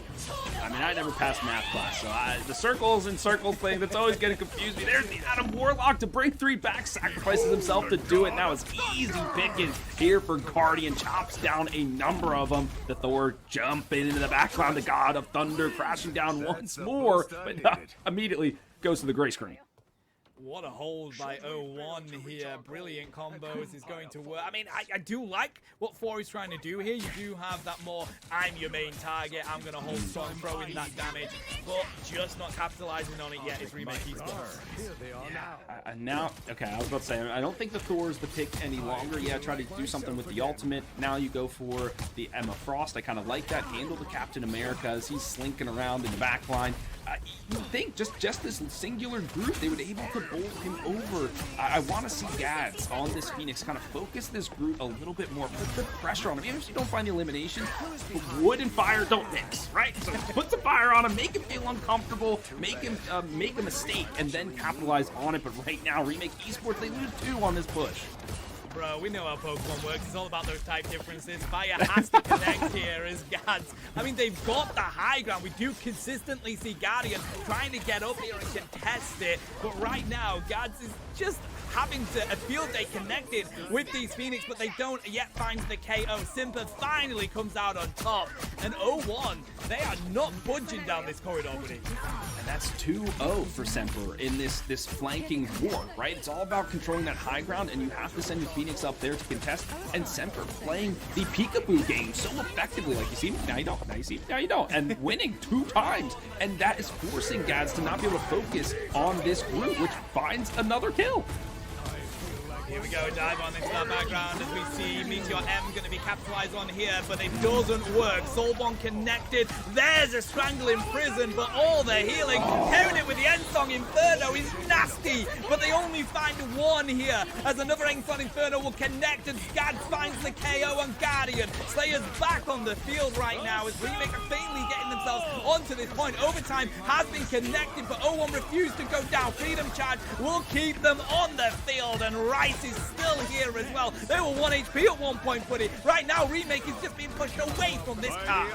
The damage is just not there. They're not finding the final hits. The eliminations aren't coming through. The Omoto locks down a couple. They have to find eliminations here. 1 goes down. That's the group, the pivotal member. The Dance of the Butterflies denied there from the side of Guardian. Shooed away like a gnat. Still in the back line looking for some more. This cart is moving forward, but the timer is going down.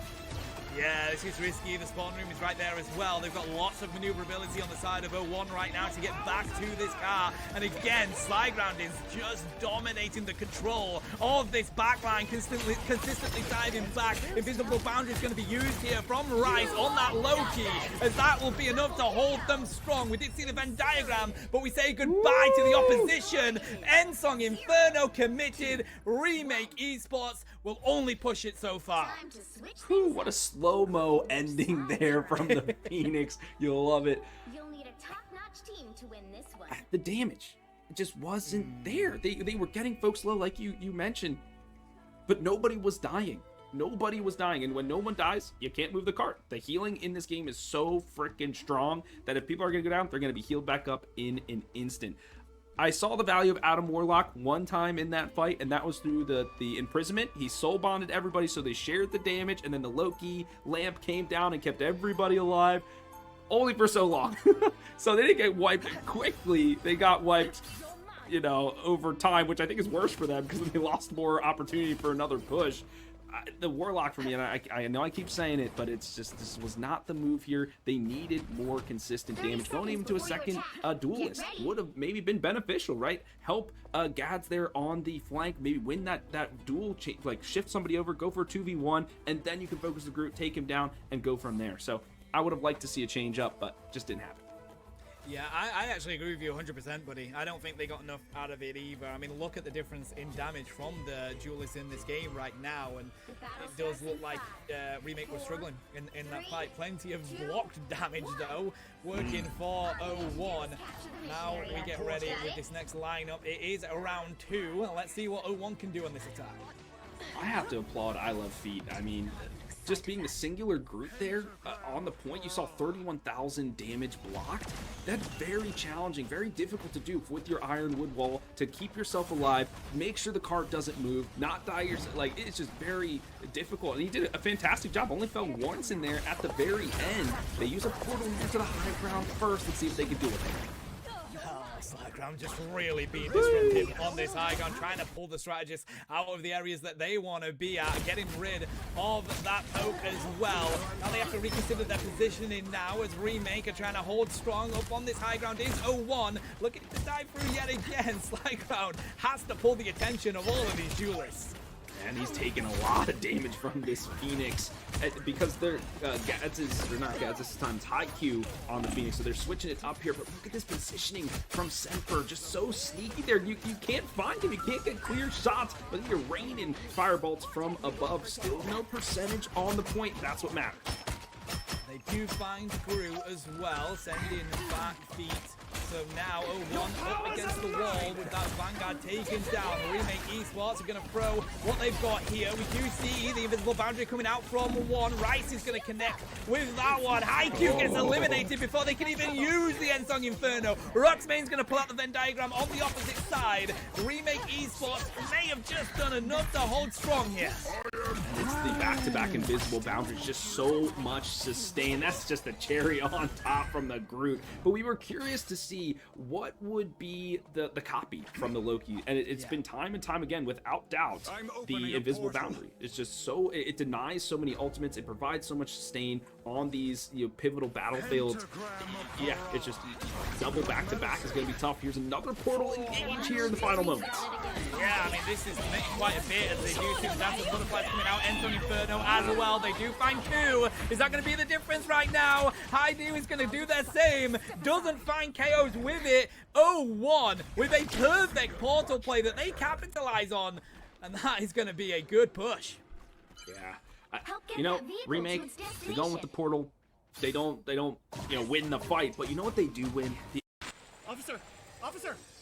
Could I get your perspective as a man of the law? You know I'm a mall cop, right? Let's say I obtain a car for less than you think it'd cost. I don't follow. You see this Hyundai Santa Fe? Yeah? Guess how much I paid for it. Enjoy the new car. Deal so right, it almost feels wrong. The Hyundai Getaway Sales Event. Get 0% APR for 60 months, plus 0 payments for 90 days on select Hyundai vehicles. Now, during the final days of the Hyundai Getaway Sales Event. You know, I've always found it strange. People really want to save money, but are so willing to toss their hard-earned coin into a 3-foot pool of disappointment. I want to be rich. But you don't need to throw your money away. All you need is your phone. Oh. No. Go to Geico, get a quote, and you could save $900 with your phone. Look at that, it's ringing. What? What are you doing, mate? I'm going in. It feels good to save some coin. It feels good to Geico. Hey, I'm Simu Liu. Make sure to check out my brand new show, The Copenhagen Test. It's the ultimate spy thriller that you may or may not have been waiting for. I don't know your life, I don't know you. But it's streaming now only on Peacock, so check it out. For whoever ends up watching this, my eyes and ears have been hacked. Every single person you know will become part of our game. He went dark. Eliminate him. There's no stopping now. Economical advantage. 3 ultimates were expended here from 0-1, and they need every single one of those if they want to crack this .2 defense. So if you whittle away for basically nothing, because you know you're going to be able to defend the corner spot, which is what you want to do, get a full team compositional change, which you see they're doing now, going for Penny and Moon Knight, some of the most stable defensive characters in the game. I think that was actually a great play here from Remake Esports. Now with 3 minutes and 40 though, they have to hold on, and that's a long time to do it. It is. I mean, so many portal places haven't worked today, but that was definitely the best one so far. 0-1 does manage to push this a decent amount, though. I love this approach from Guardian. Look at that ultimate charge, buddy. Nearly ready to rain it down, but instead, Guardian connects. Invisible boundaries will be committed here from both Lokis. On the opposition, though, as Venom is getting caught out in the middle. They did get trapped, but Phil's managed to break through the core control.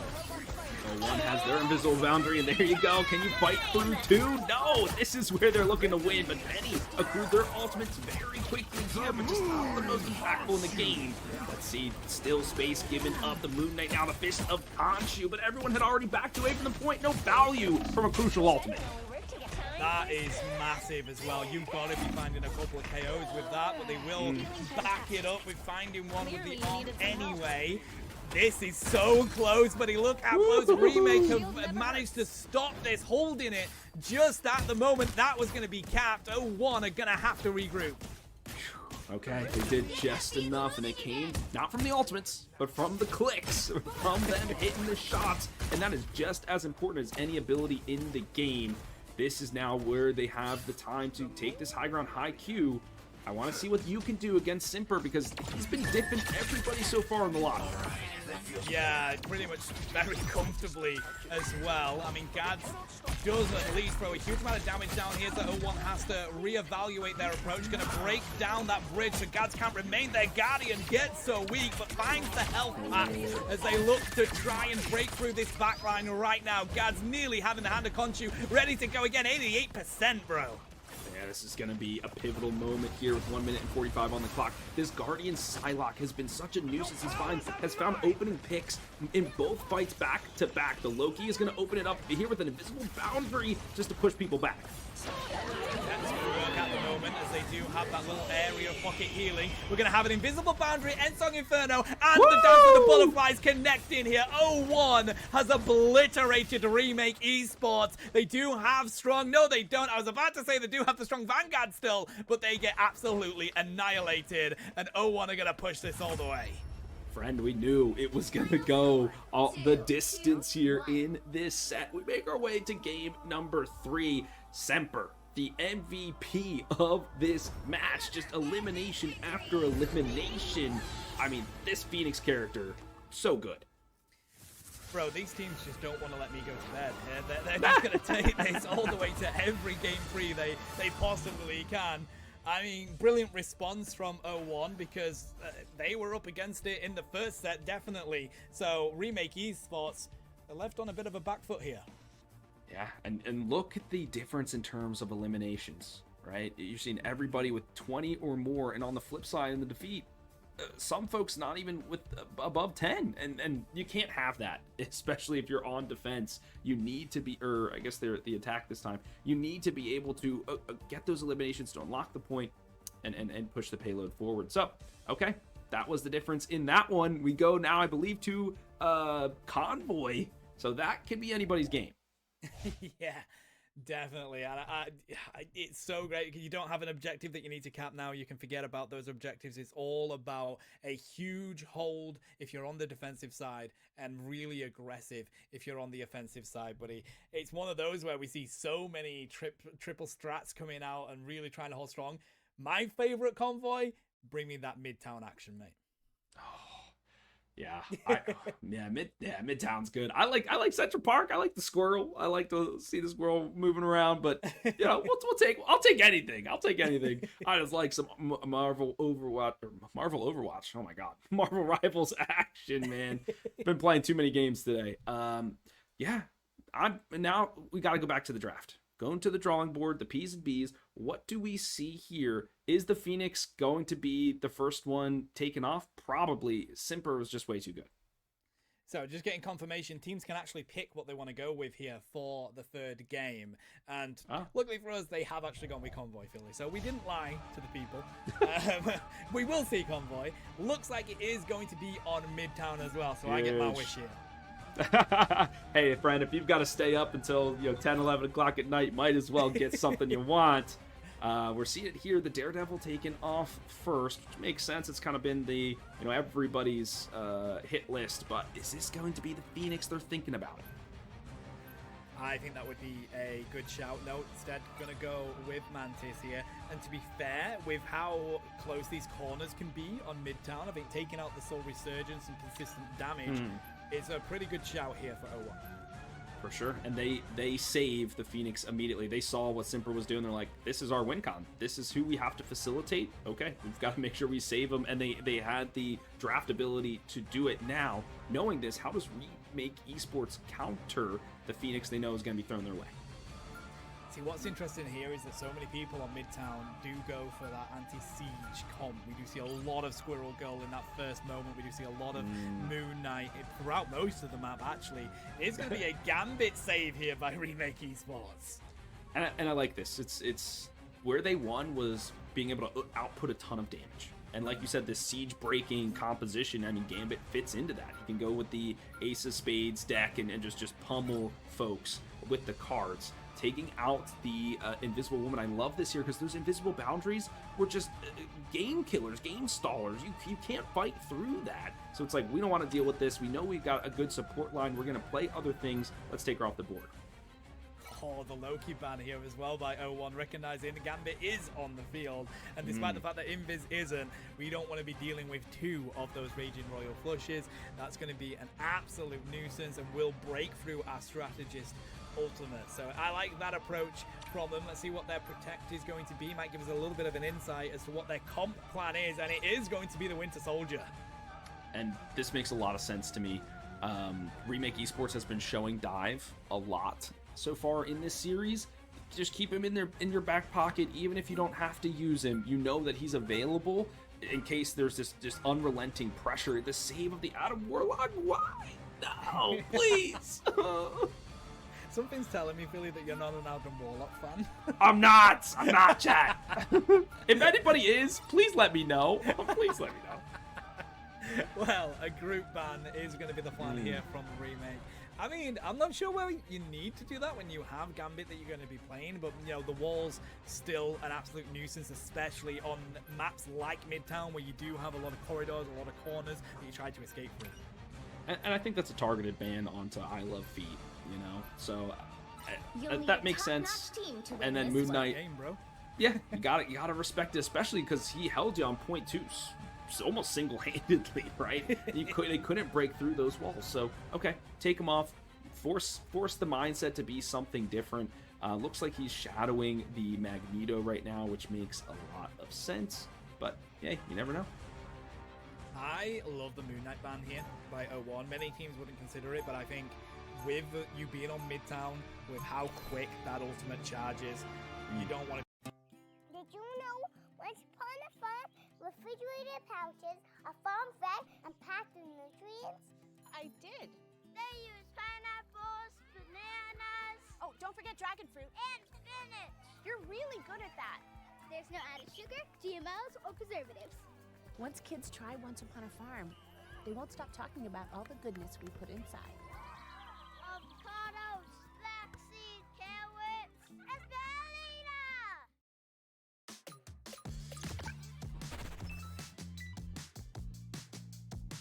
Be dealing with that. Just get rid of it, and you know, especially because it is the go-to hero for breaking through sieges.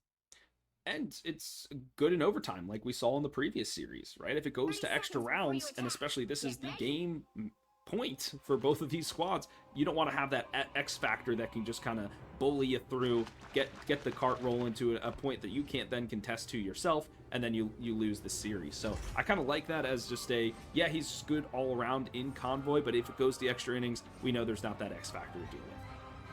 I hate Moon Knight, bro. I'm a strong I hate Moon Knight. I'm hard stuck diamond. I gotta deal with a lot of those Moon Knights, bro, and I do not like Moon Knight. I love the character, do not enjoy the way it's built in this game, bro. Yeah, I'm with you. It's just, the ultimate. If you just fix the ultimate charge, I would be fine with it. Because you know I work with my team, and that's the big thing. Is how do we deal with this Moon Knight ultimate charge with Khonshu? Because it splits the team and people get disorganized and all that stuff. But we don't have to deal with them here today. It's just full throttle between these teams. We're seeing Angela for the first time in this series. Yeah, I kind of like that. Remake has managed to get a good push so far, at least around that corner. 0-1 though. We do see a lot of teams giving them this little bit of space. Diving through is Simba. They get so weak though. Big Banju is going to take them down and manages to back up here. Does Feet, but they get so weak as well. 0-1 just manages to keep them in it. Izumi here looks for an approach. BRB will bring back Feet. And Simper is back too with his passive ability. Okay, so you got some revive composition, which I understand here when you're on defense first point, your spawn's really far away, but now it's all about getting these a Gambit ultimate. They do just that. They're looking to put the issue down. Bro, looking for that commit just onto the rocket is crazy. Remake Esports is going to pull with that dance of the butterflies. In on the flank is Gaz, but gets so much damage thrown onto them. That's the power of Gambit. They tried to retreat, does not work. Big Man Jew's going to find feet here. The Magneto matchup goes to Remake Esports as Haikyuu's going to connect on Guardian. Woo! I like how you abbreviated his name to just feet. It's the I love feet. So what do you love instead? No, I'm just kidding. But yeah, okay, very interesting. Finally able to crack the shell. Only expending 2 ultimates to do it. Now they're gonna need these next couple to really get it over this first checkpoint. They have 2 minutes on the clock to do so. I'm imagining they're probably going to engage with the Angela first, lock everybody in place, then the Kraken on top, or they have the Gambit ultimate, which we know is the strongest in the game, does everything, movement speed, damage, jump pipe, whatever you want, it's got it. The Captain America diving in first. Yeah, tries to find the KO. Simpa is back on the RP. Beat goes down again, though. There's the Heaven's Retribution as Izumi's going to commit a lot to it. Kraken Impact used as well, but it's going to be a Karmic Revival coming through from 01. Doesn't get the reset on the Kraken Impact, though, buddy. As Remake Esports getting a little bit touchy with this, they're going to have to back on up. Big Man Jew connects all day long. Beat doesn't find anyone with the Meteor M as Remake Esports looking for a bounce back here. Value! That's what we finally see here from the Adam Warlock. Looks like another engage here. They're not letting off the pedal for even an instant. It's Gas just trying to deadlift the team. Only finds one there. Makes their way into the back line. Almost finds the Phoenix. Does indeed. Can they get the Gambit? Yes, it's a red ball kill for the sidelock. Wow, Gads just cleans up the opposition here as 01 are going to be falling. Portal does come through, Strange straight back to that spawn room, bro. Remake Esports are going to be able to cap this. We're under a minute, though, so a great effort from 01 to burn a lot of that time, at least. Yeah, and they burnt every single ultimate that Remake Esports had. And, okay, that's what you got to do. This is the do or die moment. There's a lot of things that went into that match, and it comes back down to these gambits. Really waiting for the right time to shine so they can purify their members when they do get CC'd or locked out of position, and then also accelerate them forward with that bonus movement speed and the jump height. Whatever. Look at this. What a comeback here from 01. They put down the Sia. They do, trying to commit here to holding this defense. They find 2 from Remake. Goodbye to Gads as well. The momentum. 01 has just got off the back of Rice's ultimate there, as now they've capped that payload. Warning, vehicle reversing. That's a good line, man. They gotta hear the beat like beep, beep, beep as it's backing up. That would be distracting. This Angela, when are they gonna find the value here? If it's not just the ultimate, the Kraken Impact into the back line sucks up too. Oh, with that Raging Royal Flush on you as well. Haikyuu really confident with it here, managing to find 2 as Slazer will do the rest with the Gambit. Simpa is trying to connect on 1 KO. Does not work as Haikyuu finds her with the revolver to the face. 01 are falling 1 by 1 again, and Remake back on the payload. Whew. Good fight there from them, and I love this dive composition that they're putting through with the Angela and with the Bucky. They're waiting for that ult, the Kraken Impact, to come online, and that is their go button to really put the pressure on. Simper now is off the Adam Warlock, is now on Psylocke, so still locking it down. Let's see if he gets something done with this dance of the butterfly. Good opening pick here for the defense. Guardians will find Gads as well. The BRB will bring them back, and that is going to be Simpa with the double KO, committing with that butterfly dance. Feet connects. 01 with a massive bounce back have just wiped out Remake Esports. Billy, this game is back and forth.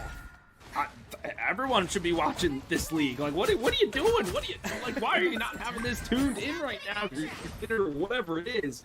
There's a good give and take. 01 are able to reclaim and stabilize on the defense here with less than a minute to go.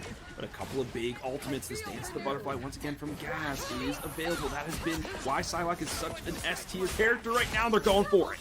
Oh my god, absolutely wiped out Juicy, Simpa and Guardian. That is massive from Remake Esports. I mean, we just said how this is so back and forth, and in an instant, 01 have just nearly been team wiped. Slyground does go, and again, Remake Esports are back on the push. and that was great from Izumi to kind of shuttle Gads in there and beat the distraction point. So people are like, oh, what's this angler doing over here? Lit the focuser, and then that Psylocke snuck right through in Viz and was able to chop some people down. The meteor and raining from above. Just manages to get it over the shield of Simba there, as 0-1 have lost their healer at least right now. Remake Esports looking for the picks with the Angela. They've got their own rocket in that back. We are going to see a portal coming on through here from Remake to get straight back on. We're at overtime right now. They have to commit everything. They have to in the eye of Agamotto from Simper. What can't this guy do? He's on every character, but he has to stay alive as the overtime win is burning. The healing does come through. Finally, Captain America, the stalliest stall champ that ever was, is here to lead the charge. C is going to be down here as well from Roxmain. They are taken out by Guardian. Massive Ensong Inferno to connect there. Goodbye to Strange. Feet is about to fall as well. Vanguard's down right now. 0-1 doesn't have the push to really defend this. It's all down to Cap yet again, holding the team on their shoulders here, buddy. But there's only so much they can do. Oh, and this came down to Gads in the back line, finding a double with the dance, a duet there for the Psylocke. Really unlocked it. Then the Vanguards just couldn't survive after that. It's Simper going for another stall champ. He's like, all right, gonna use the portal. Gotta get something more fast. This guy, he's just doing everything. Finally, he's going on to the Phoenix. This is where he wants to make his final stand. I think that says a lot, though, doesn't it? When you have players on your team like that has a lot of flexibility on different roles that they can play, and at least different heroes that they can play in similar roles, that's so huge. Dad, are we there yet? Not even close. Sweet.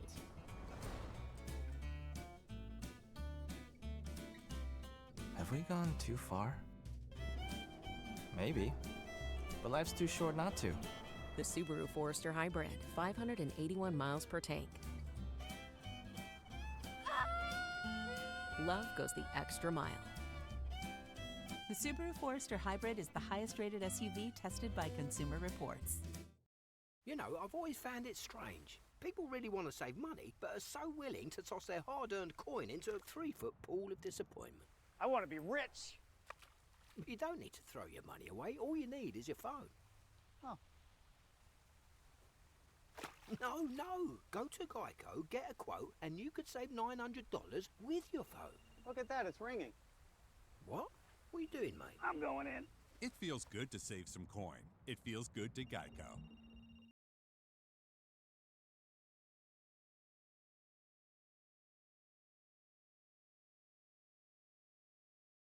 I mean, sure, these new teams in this season here are so exciting, but I could not stop watching Gads play during that one. They were fantastic. Izumi had some brilliant moments as well. I feel like that was such a brilliant game, and Remake continue their winning streak here as a new squad. For sure. And you can't take away from 0-1. They had a really good opportunity. And I can't believe I discounted Simper at the end. I was like, oh, they only got one ultimate. Well, it's Simper who had it. I mean, that guy can make the most amount of value from their abilities. And they did just that to open up the fight, but it was just a good recontest from the portal there. Oh, is the production treating us here to some X's and O's? I mean, do they even know what they're about to unleash? I don't think they do. But either way, it was Simper that really unlocked the point there and did a good job to give his team a chance. Unfortunately, just couldn't get it done, but a lot of potential on that squad.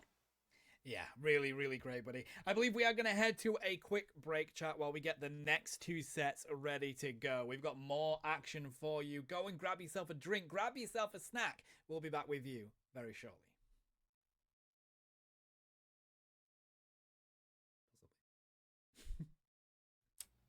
I hope. I was told we're going to break. Ground to stand on here. 80% captured for Semper Nox. There is a Loki copy as well, so already got a Mischief getting used up there. Looking to activate a little more ults here. Rage and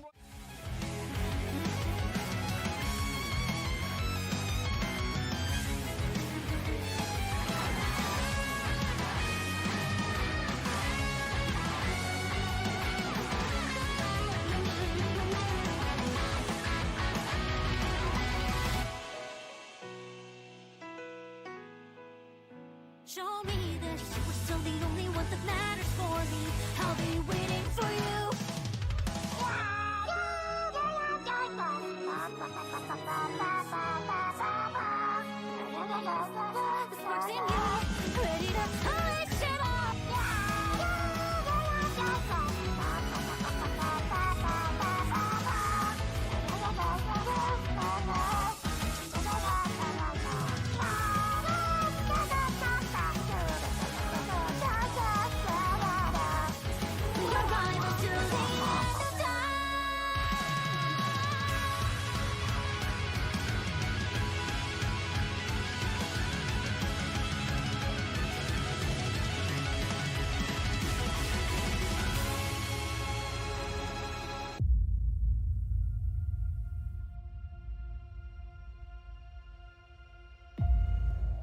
Backline here has to make the Ultron rethink. Lassie Molasses is on 1 HP in a dream here, Philly.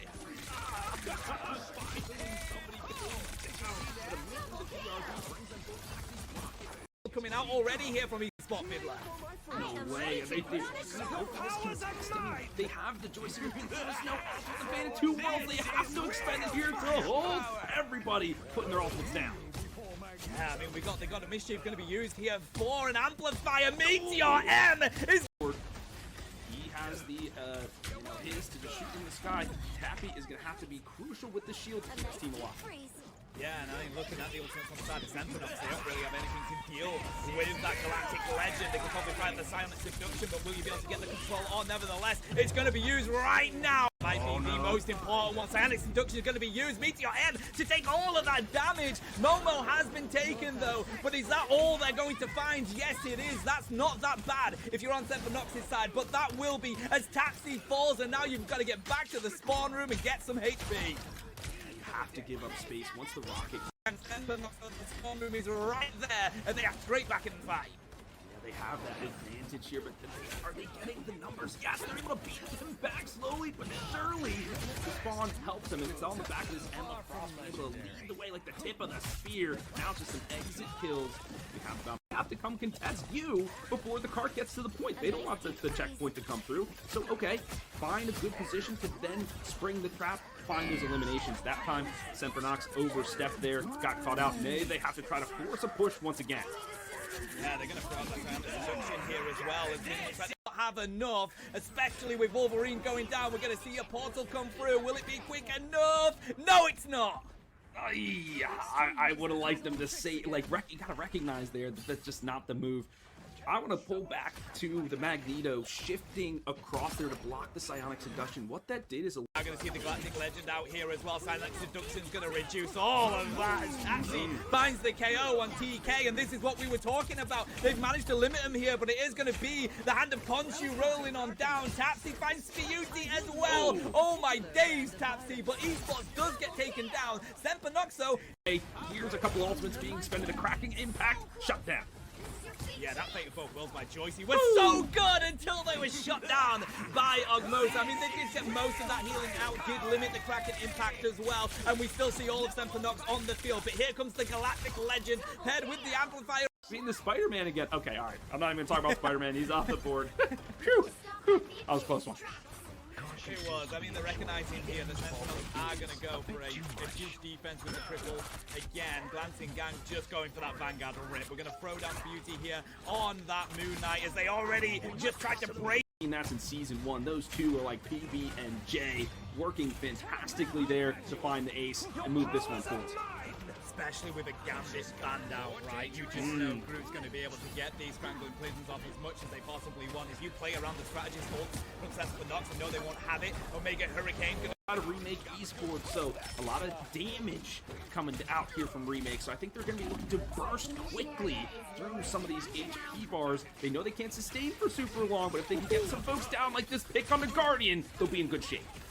Nice, massive for Remake as they look to get the first cap on this objective. Got it. Quickly through some of these HP bars. They know they can't sustain for super long, but if they can get some folks down like this pick on the Guardian, they'll be in good shape. Nice, massive for Remake as they look to get the first cap on this objective. Got it. Oh, Gambit doing Gambit things here, but he touches them back to the spawn room. Remake, eSports. Bars. They know they can't sustain for super long, but if they can get some folks down like this pick on the Guardian, they'll be in good shape. That is massive for Remake as they look to get the first cap on this objective. Gambit doing Gambit things here, but he touches them back to the spawn room. Remake Esports looking to walk through a one right now. It's another go ready to go. Slazer, good dive coming through here, but they find free, but can they connect with the KOs? That is a massive Magneto bubble from Big Man Jew.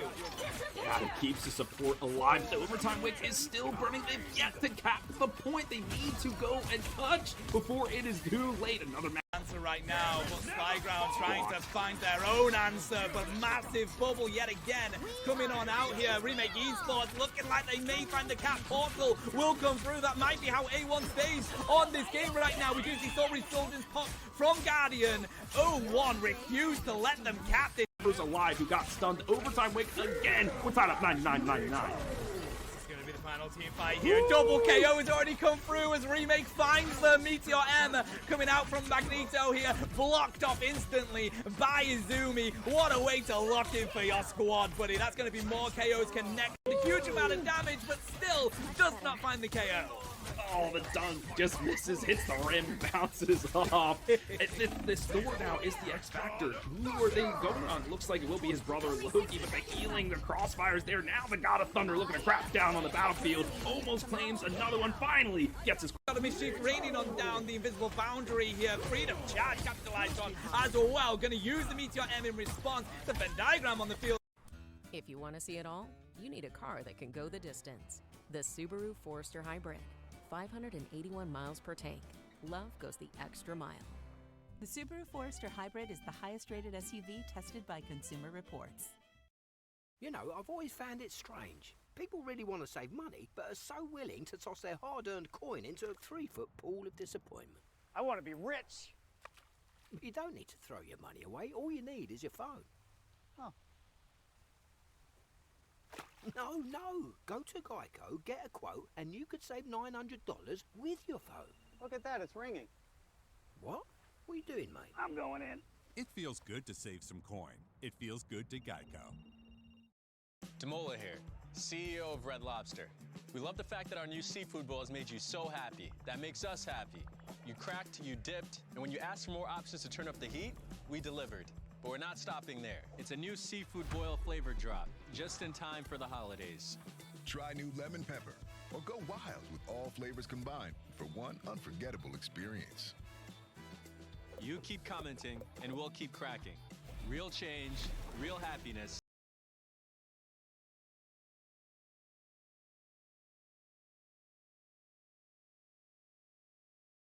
Focus it if you want to take them out, or you've got to find cover. So I think that's a good ban. Protecting the Winter Soldier here as well is Menace. They've got some very strong players for Winter Soldier, and especially on Domination, buddy, such a great location for you to chain that ultimate. For sure. I mean, everybody's grouped up, so you're just again and again and maybe again one more time. So they're saving him here, and immediately there's a Captain America saved on the other side. So that's a good counterplay for, like we've talked about all day long, that dive and anti-dive mechanic between the two teams. So now as we're heading into the final band phase, will be the Mantis the one taking off the board. Okay, no Soul Resurgence here, no sleep coming out from Apollo on that character. Groot is going to be the ban from Menace. And you know what? I mean, even with Gambit taken out, we've already mentioned how strong Groot is for being a control Vanguard and on the objectives as well. I think that's a good shout from Menace. I kind of would have liked to see a Loki, actually. Maybe there at the end, now that I'm thinking about it more, just because of the Invisible Woman is available. So, okay. Copy, boundary, boundaries everywhere. So nobody dying. And on a domination map like this, I mean, you just put it right on the point. Everybody's fighting in it, so on and so forth. So maybe we'll see Loki come out here now that he hasn't been banned. So very curious right now. Either team going for the Lunas so far.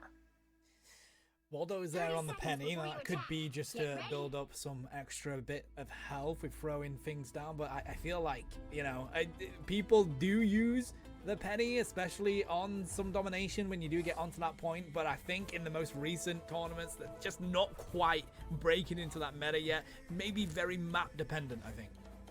Absolutely, yeah. She's good on like 4 maps at certain stages of that map, which is fine. There's always going to be characters that have their little niche. I don't know if this point on domination is where she's going to excel. Okay, Waldo changing over to the Captain America makes a lot more sense.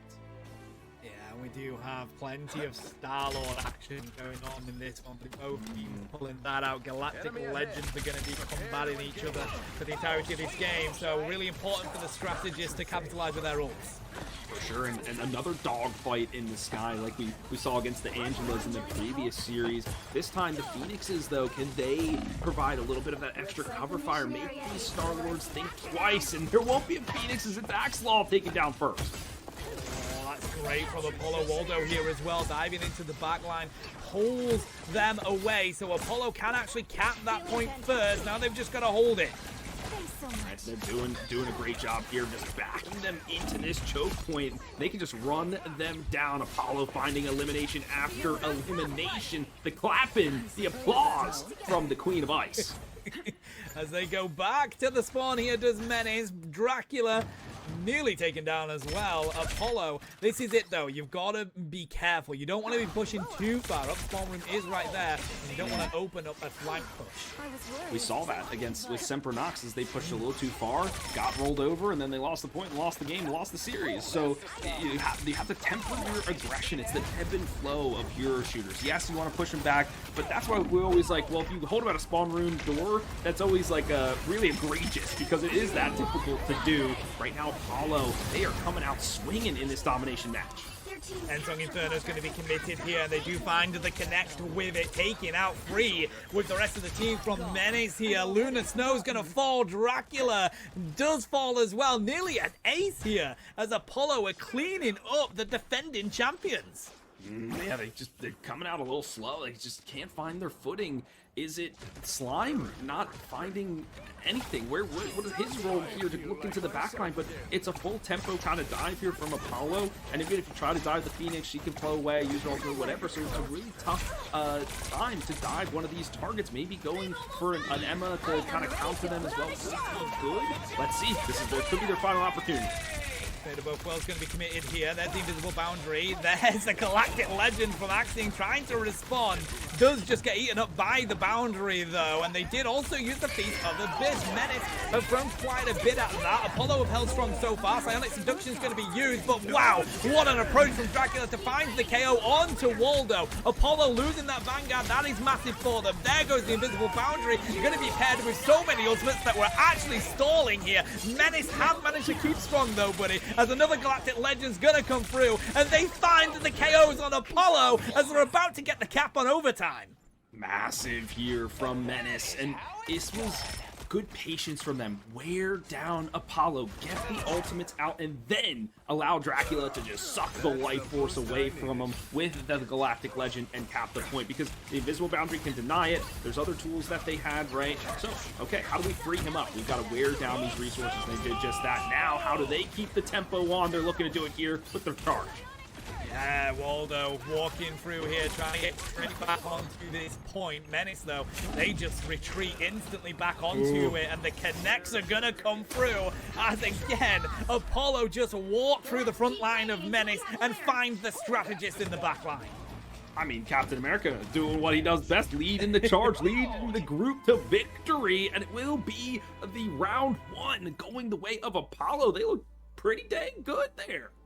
They do. It feels like Menace has come out the gate a little bit slow here, so they're going to need to regroup as we go to Stellar Spaceport. But Apollo, they're going to be feeling very confident off the back of that, buddy. These are the current defending champs. Apollo did very good. They were third in Division 1, so of course they know that they've got what it takes to really take this team down. I'm from Philly, and if you I know there's a lot of Europeans in this chat, but Philly is home of Rocky Balboa, the boxer, right? And his main rival is Apollo, and Apollo kind of beats him up in movie 1, but then they get together in movie 2 and train, and then they beat the Russians or whatever. This is what's happening right now. Apollo is doing what they need to do, give him the big right hook into the champ, but he's gonna bounce back. This is what champions do. Yeah, they'll take a few hits, but they know how to keep their mental and keep their aggression. Let's see if Menace can prove us right here in round number 2. Yeah, I mean, domination is a best of 3 in this best of 3. It's all about bend, don't break here for Menace, as they do have an opportunity to take us to that first submatch.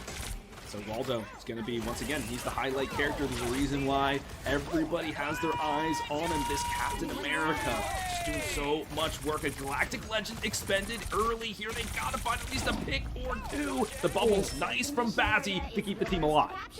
Yeah, not getting a single pick or even a strategist out using your Galactic Legend is not good for your squad. Now they've got to build up that ultimate. Right now they've only got efforts. We do see teams coming in with theirs as well, but Menace have not been able to cap it. It is Apollo that have got the first cap here as they're held at this door.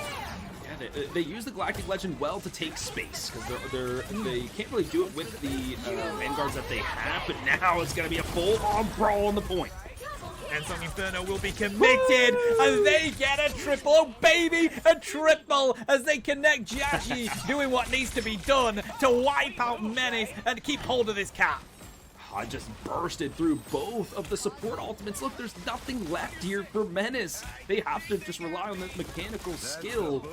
It's Slime once again, friend. I know I keep calling them out, but I've just not seen where they are creating the value, where they're creating the space, or the distraction for their squad. They're just getting beat to shreds here. They have to aggress on this point now, Menace.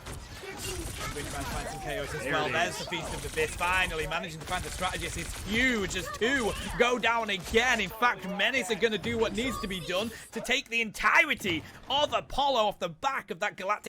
Hey, I'm Simu Liu. Make sure to check out my brand new show, The Copenhagen Test. It's the ultimate spy thriller that you may or may not have been waiting for. I don't know your life, I don't know you, but it's streaming now only on Peacock, so check it out.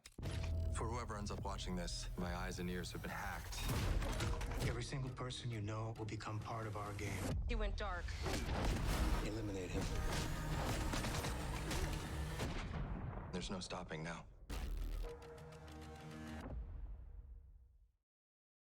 With Hotels.com, members save up to 20%.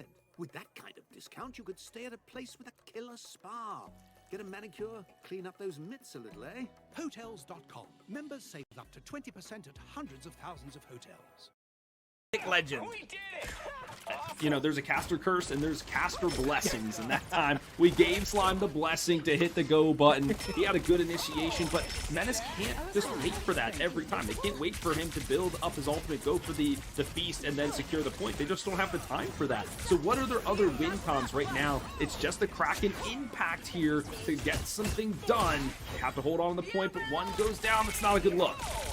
Oh, that's really tough here. A lot of damage you're not going to have in this fight anymore. We do see the Psionic Seduction coming out from Apollo here as well. That's going to be enough to wipe the squishies off the map.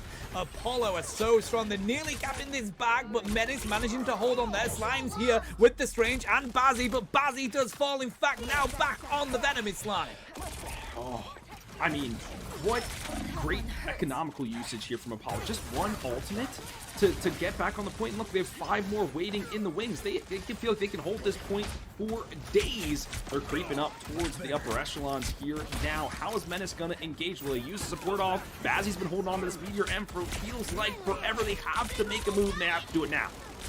I just commit everything to this, in my opinion, right now. But the Apollo are so held strong on this. And look how many ultimates they do have. They do manage to find King. That's huge. Fate of both worlds is going to be used here early. So they're going to pair that with the invisible boundary from Menace. There's an Enson Inferno. And it lands on Luna again. Aslor's going to find the Star-Lord at least. Freedom Charge is going to keep Apollo on this point. We do see a Kraken impact coming through. Overtime has now been capped, buddy. But look how hard it is to find cap. Don't use anything else now here, Apollo. Okay. Oh, you used a couple, you forced a couple out, that's fine. You've got it all the way to the overtime mark. Now, if you're in the ultimate advantage, you have invisible boundary, you've got the Galactic Legend, so try to force Penguin to utilize the Fate of both worlds early on. Really try to target them with some pressure, maybe send Waldo to sacrifice himself to get that ultimate out. Then Galactic Legend, try to win the fight, cap the point, and take this one home. Let's see if they can get it done. Bazzi, the first to fall. That's massive. Galactic Legend's going to be used here as well, and that takes out Dracula. Apollo does at least find something off the back of that Legend, and it has meant that Fate of Both Worlds has to be used. No longer having Strategist ult. Menace are going to fall. Huge freeze there, but there goes the Feast of Abyss as well. Slime finds King, but they get so weak, they've got to dash on through. The cat goes to Apollo. It's all down to Bazzi to get through on the portal and provide the assistance right now. Apollo still holding strong. Good connection again on the side of Dracula. They get the triple coming from the assistance of their team and look to cap it back. Just the fortune smiling upon Menace there. The fact that Bazzi falls first means he can switch to the Doctor Strange that much more quickly, and Dracula following right after, and he still had his Galactic Legend, so they could come back through the portal with an actual strategy. It's not just layer bodies on the point. We have a win condition. They found it there to cap it in their favor, but now they've got to go up against this onslaught here. King has the invisible boundary. That's going to be the crucial ultimate here. Oh, I was going to say, you don't want to be giving them the cap so early as well. Aslaught is going to go down here, connecting. The King does go on in with the invisible boundary. Oh. We do have a Venn diagram on the field here, but he has overtime. It's so close. There's a Fate of the Both Worlds being used as well. Effort. Apollo have thrown everything at this so far, and they haven't found one KO yet onto the side of Menace. There's just so many HP pools to chunk through here. Slime finding the value by staying alive and just forcing resources available. They're just focusing him, and now finally it goes down, but it allows Menace to come through. Penguin, the Fate of Both Worlds, leading the charge. And we've got the Ensong Inferno and Galactic Legend here. If you do pair them together, you will break through that strategist. Oh, baby! Jashi has been absolutely cooking with these Infernos, baby. Just being the absolute hits that they need with it, buddy. I'm running out of words because that was a brilliant push from Apollo. On fire. I mean, getting value from your ultimate in this game is just of the utmost importance. They are just so impactful, and Jashi finding at least two time and time again, especially fighting through that Lunal, just nullifying such an impactful ultimate is so crucial. Well-deserved MVP here for the Phoenix player, finding elimination after elimination, leading Apollo to victory here in map number 1.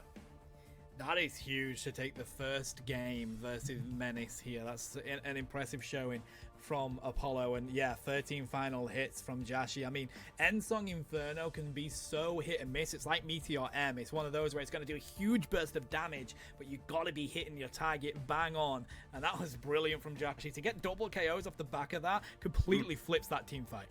For sure. And it's like you can't defend it. You know, she got a little extra buff to the Phoenix, right? So it has more HP. It's harder to focus and take down. Sometimes you can outweight certain abilities and ultimates to then allow you to have the opening. So great usage there from Jashi. A couple things that I'm noticing here from the scoreboard, though, is one, Slime. We talked about what is his impact, what is he doing. Only 9,000 damage. I mean, that is, you got to have at least double digits if you are on the Vanguard role, especially on a dive tank, because you should be in the back line, even if you're just poking them. Even if you're not finding the eliminations, you should be making the strategist think about what their next move in is. On the flip side, though, the differences between the Invisible Women is incredible. The way that they are playing both of these characters differently and still finding great effect. I'm excited for round number 2 to see how those two match up. Yeah, I mean, King, we saw multiple times falling there. They didn't manage to get too much healing out, but they did more damage than the Venom. So, you know, it's the two sides of the one coin, isn't it? Of course, the opposite, Okan was locking in with those heals, buddy. So, next up, we do have Convoy, and it looks like we're going to Yggdrasil Path. So, let's see if we get any flyers coming out here. I want to see some flying action. Ultron.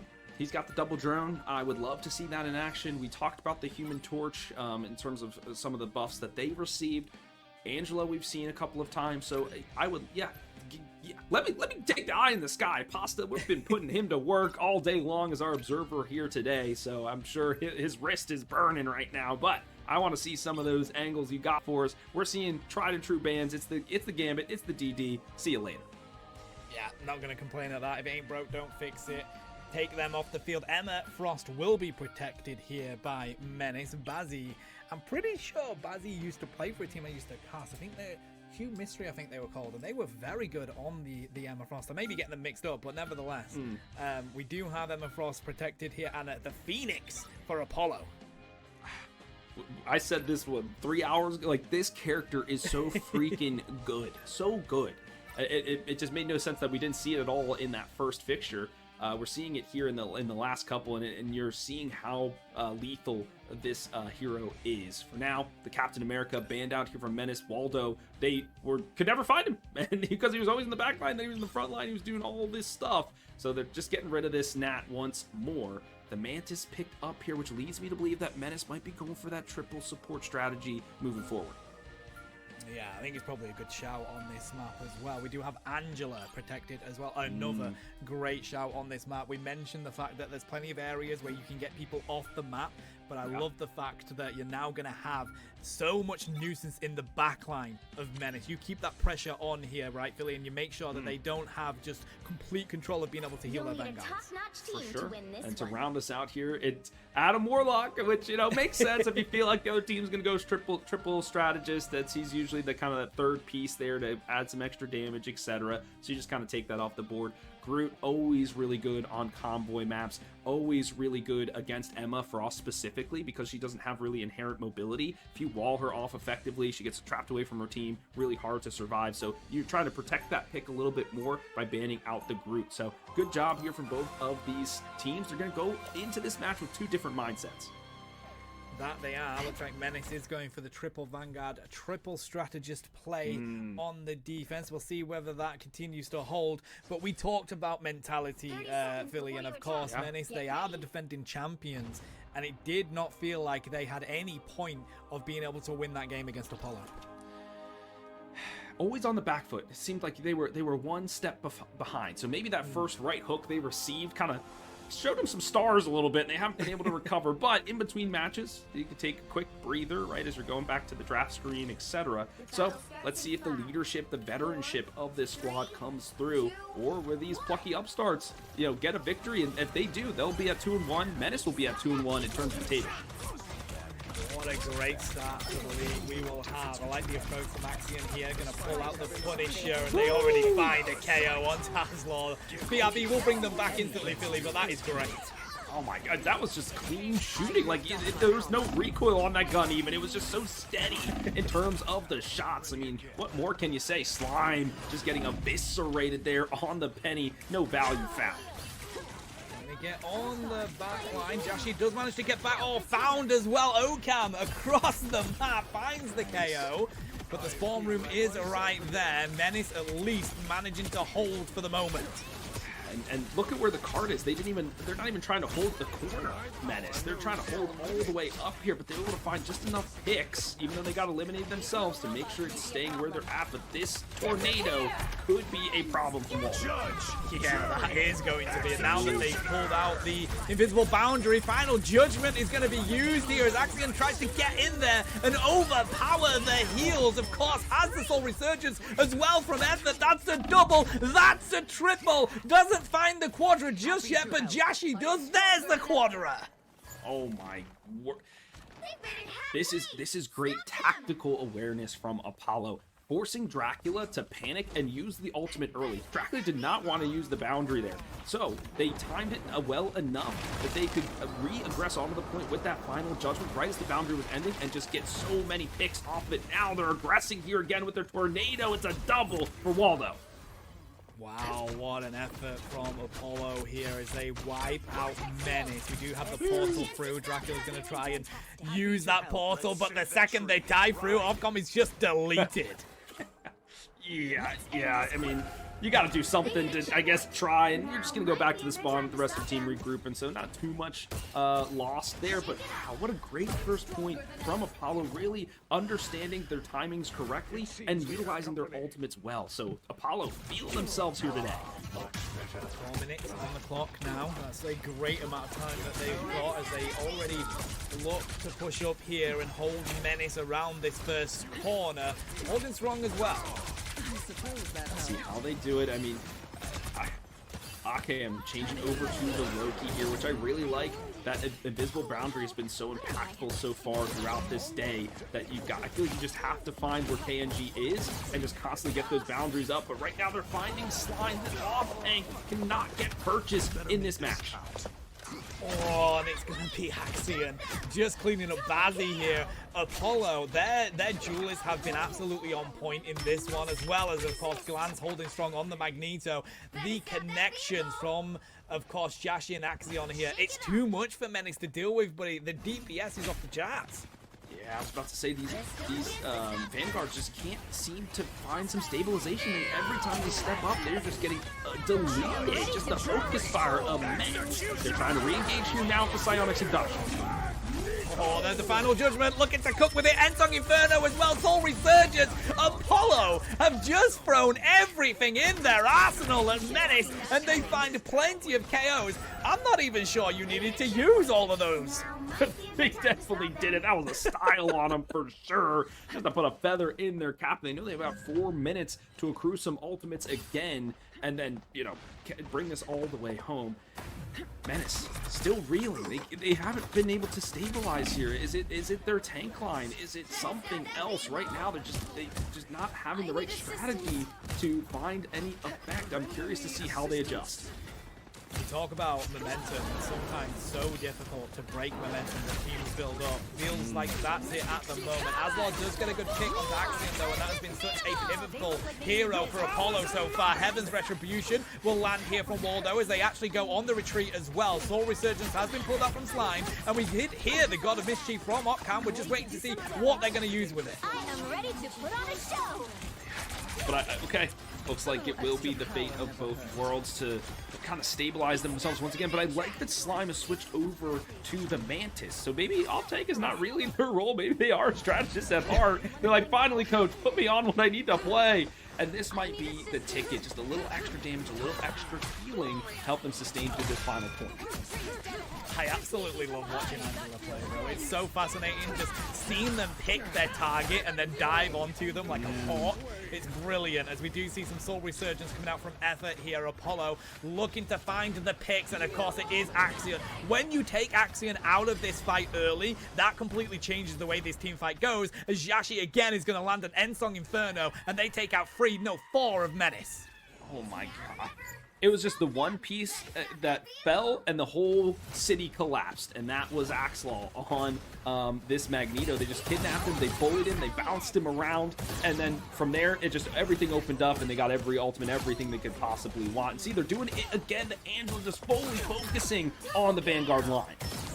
Yes, working so well for them as they find more picks. Again, it's the fact that these duelists have been uncontested, but Jashi hasn't had much dive that they've had to be worried about. Here's the final judgment, trying to break through onto the side of Aslar here. Meteor M's going to be used instantly onto them, but the heals are here. They don't find a KO yet on the final judgment, but it has meant Menace has had to capitalize with a lot of their ultimates here as well. Chokeslam will come through. This is the Heaven's Retribution as Apollo are looking to hold strong, push Menace back into their spawn room, but right now they refuse to budge. Yeah, this is a great defensive hold, but they have a lot of time to do it.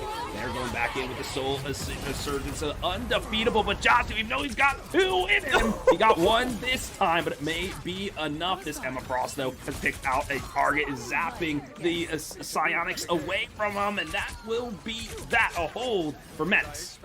Yeah, that's absolutely massive. As soon as they lose their duelist, Apollo, they go back, they look to regroup as we see Waldo going back there as well. So now we've got 1 minute 20 on the clock here. Maybe with a portal, you could have 2 team fights, but right now, Apollo, they have to build up these ultimates. Yeah, that's absolutely right. An economical push, and it's especially Joshy. I kind of wish he held it, knowing that the fight was maybe lost. Sometimes you're like, it's winnable, but it's hard to make those snap judgments. But with a minute on the clock, enough for him to get 1 final ultimate, but it will be close. They're going to have to win in the neutral. You can see how much damage he's putting onto that Vanguard line right out front here. Just so much pressure from these duelists. Up on the high ground as well is Axion, as good old Kenobi has told us so. What a kick with the spears! Jashi connecting. This is massive. We love to see it from Apollo. They do get a stun onto Axion, though. Does Menace. That's going to be enough to find the pick. And right now, Apollo are actually on the back foot. Yeah, this is tough because the defensive spawn is just so close, it's so quick. They can just funnel out there and find the value they're looking for. And I like how Emma went onto the high ground and contested the Punisher there and was able to 1-2 combo him. So again, Menace holds, but look at these check marks. They are full up here for the defensive side. This is it, buddy. 10 seconds left. We're going to be going on into overtime. Silent Seduction is going to be used. Invisible Boundary is going to be paired here with the Ensong Inferno as Jashi lines it up perfectly, but a huge block there. They don't find the KO. Aslaw will take out King, and with that, with reduced strategist healing coming in now, Menace have the advantage. Fate of both worlds is going to be used. We are on overtime, but again, these duelists are uncontested. It looks like it's trying to go into the backline. There is Waldo, but I'm not able to find them and split them enough. The soul resurgences from both Mantises here. Man Pi, Man P, doesn't even matter. People are falling, but we need to see who will come out on top when the dust settles. This Emma Frost, it's Bazzi finally getting their spot in the sun there, taking down 2. They are just a menace on the point. And they hold strong enough on the side of these Vanguards for the rest of their team to get here. Bazzi does not want to allow it to happen as Aslaw comes in as well. 2 Vanguards down. That is realistically going to be all she wrote. We're very squishy on the side of Apollo now, but they do manage to find Angela and Jashi. There's only so much damage you can take as Venom, bro. All right, this is what you want to see. Bend and do not break from the champions. They didn't get all 3 points here, Apollo, so there is wiggle room for Menace to win this one outright and bring us to a game 3, but Apollo took them the distance. Oh boy, did they. I mean, Menace, they know where the peak is in this mountain, as we say, so they know how to win this game. But I mean, Apollo, they were walking through a lot of that. They managed to find a couple of aces onto Menace. It was that final, section that we know is the hardest to push on this map. Can Apollo keep Menace back and hold this game? Well, that's what we're here to do. That's what we're here to find out. You're asking the right questions, friend. We're taking a look here at the scoreboard. Penguin, once again, just a majority of healing, but it's KNG. He's saying this is a sub-worthy performance. So, folks, if you haven't subbed yet, on the back of this, you should. And I'm liking the amount of damage numbers. It's triple the amount of his opposite number, and that really goes a long way in the grand scheme of things. So I'm going to be looking at KNG moving forward, especially now that they're on the defense.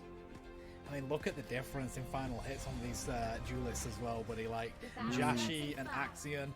What can you do against that? They are uncontested right now. 28 KOs, 26 for Jashi, but the final hits are off the charts. And that's I think it was the last series. That's what was missing. Is those final hits just weren't coming through, and that ended up losing them this series. And another storm being picked here. Slime really flexing their muscle now on a duelist of all things, and it's Menace who opens up the kill feed.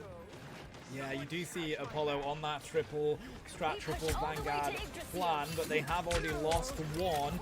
Trying to hold the right-hand high ground here. We don't see this often, if at all, and to be honest, don't think it's worked just yet, as Apollo is managing, does dive on in here with the side of the Venom. Does mean that Menace have to rethink their approach. So the reason they're doing that is to distract from Venom being on that side, because everyone's looking to the right. You're not looking at the Venom to your left, and so eventually they find the opening into the backline and get the pick that they need. So this is where it's really cautious for Apollo. They can't lose anybody while they're waiting for that opportunity. So the triple strategist is where it's at. They do bring one back with the BRB. That is a sweat off the brow, because if KNG was gone, their strategy has been destroyed. Waldo trying to dive on in here, but they're up against the shotgun to the face, as well as the revolver. The damage is a bit much as Bazzi falls from the Venom here. Apollo are losing their Vanguards, though, and that is going to be Venom back to the spawn room, although it is right there. I see the cookery, right? I see what they did in the lab in their VOD reviews. It's just, for me, it's just high risk, high reward. I just don't think Venom does enough damage right now. So you really need somebody else to pair with him to make that work, whether it's a Psylocke or a Star-Lord or Iron Fist or somebody to really get those eliminations through. So now if the cart keeps pushing here, the ultimate's being unleashed. We'll see the piece of the abyss here. There's an invisible boundary. A Mega Hurricane's going to come through from Slime as well. In fact, Menace are going to answer to Apollo with a final judgment as Dracula is protected by Bazzi. They do fall, though. And right now, it is actually Apollo that comes out of this one feeling pretty rosy. They haven't lost any of their heroes yet. Again, a brilliant push from Jashi. Yeah, they stifled that final judgment, and that's because they had the HP bars to do it, to push him away, find the elimination. It was Waldo who was able to jump on top of Dracula and hack him into little bitty pieces. Jashi is going to have the Eye of Agamotto, not as impactful as the Phoenix one, but they're going to try to make it work. They can combo it with a nice dive here from the Venom. They can get some work done and take some more time off the board. I mean, they're down to a minute 15 now on the clock, buddy. This is tough. Penguin does find Jashi. Right now, there's the dive you're looking for. Gotta disrupt these strategists, and that's what Glance is looking to do. Instantly, he's gonna have to get out of there, though, because the damage and response from Menace was way too quick. The problem was that Jashi went down early. He was the first one picked, so they couldn't do their full wombo combo. And he doesn't have portals, so they had to use that to recontest. And that final judgment was going on. So now he's just slowly walking back to the point. They can't lose anybody else here. He does go down first. The Rocket Lax Raccoon, that's okay. Here's the piece. Gonna pair that with Invisible Boundary as well, trying to see if they can hold this to get the rest of their team here. Not having the healer is going to be a huge difference. There's an Eye of Agamotto, lands it on the backline. Penguin taken down. Occam just see their HP bar going up and down. They're back to the spawn room. Slime is going to survive for the moment. Dracula has to come back from their own spawn room. What a push from Apollo. And Menace has to recognize this. You have to know, you have to be able to hold track and know that this is what the Strange is going to do, right? He's got this amount of damage, block this much, whatever. This is what he's going to be looking for. How do we counter against it? Here, the ultimates are flying now. Meteor M doesn't find anybody, though. We do have Slime pairing up with the Goddess of Mischief as well. So does Axion. They're in overtime right now, buddy, as we have an Ultron on the field. Penguin looking to see if they can build up their own ultimate, but it is going to be Invisible Boundary coming out from Axion here. Apollo holding strong. Now, they don't have the answer to the flyer just yet, but if they can just hold this on the overtime, find the Vanguards, that's how they win it. Penguin has actually been taken down. Waldo is the answer, and right now it's all about these Vanguards. Apollo holding strong. Glances here. Jashi as well. Axion does go. Dracula, and they get answered with the rockets. Oh, it's once again this triple Vanguard, just so much beef. It's so hard to take them down, which is why they switch over to the Ultron for that extra damage and maybe get that ultimate. But this could be massive here. The Psionic Seduction sucks up too, but goes down. This Venom putting in the work to win.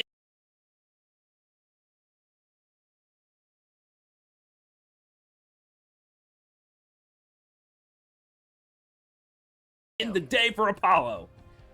Apollo have just taken down the reigning champions in this league, buddy. That is an impressive showing. They played against each other before, of course. Apollo, they were third in Division 1, so they know what it's like to come up against Menace, and they come out on top of this one.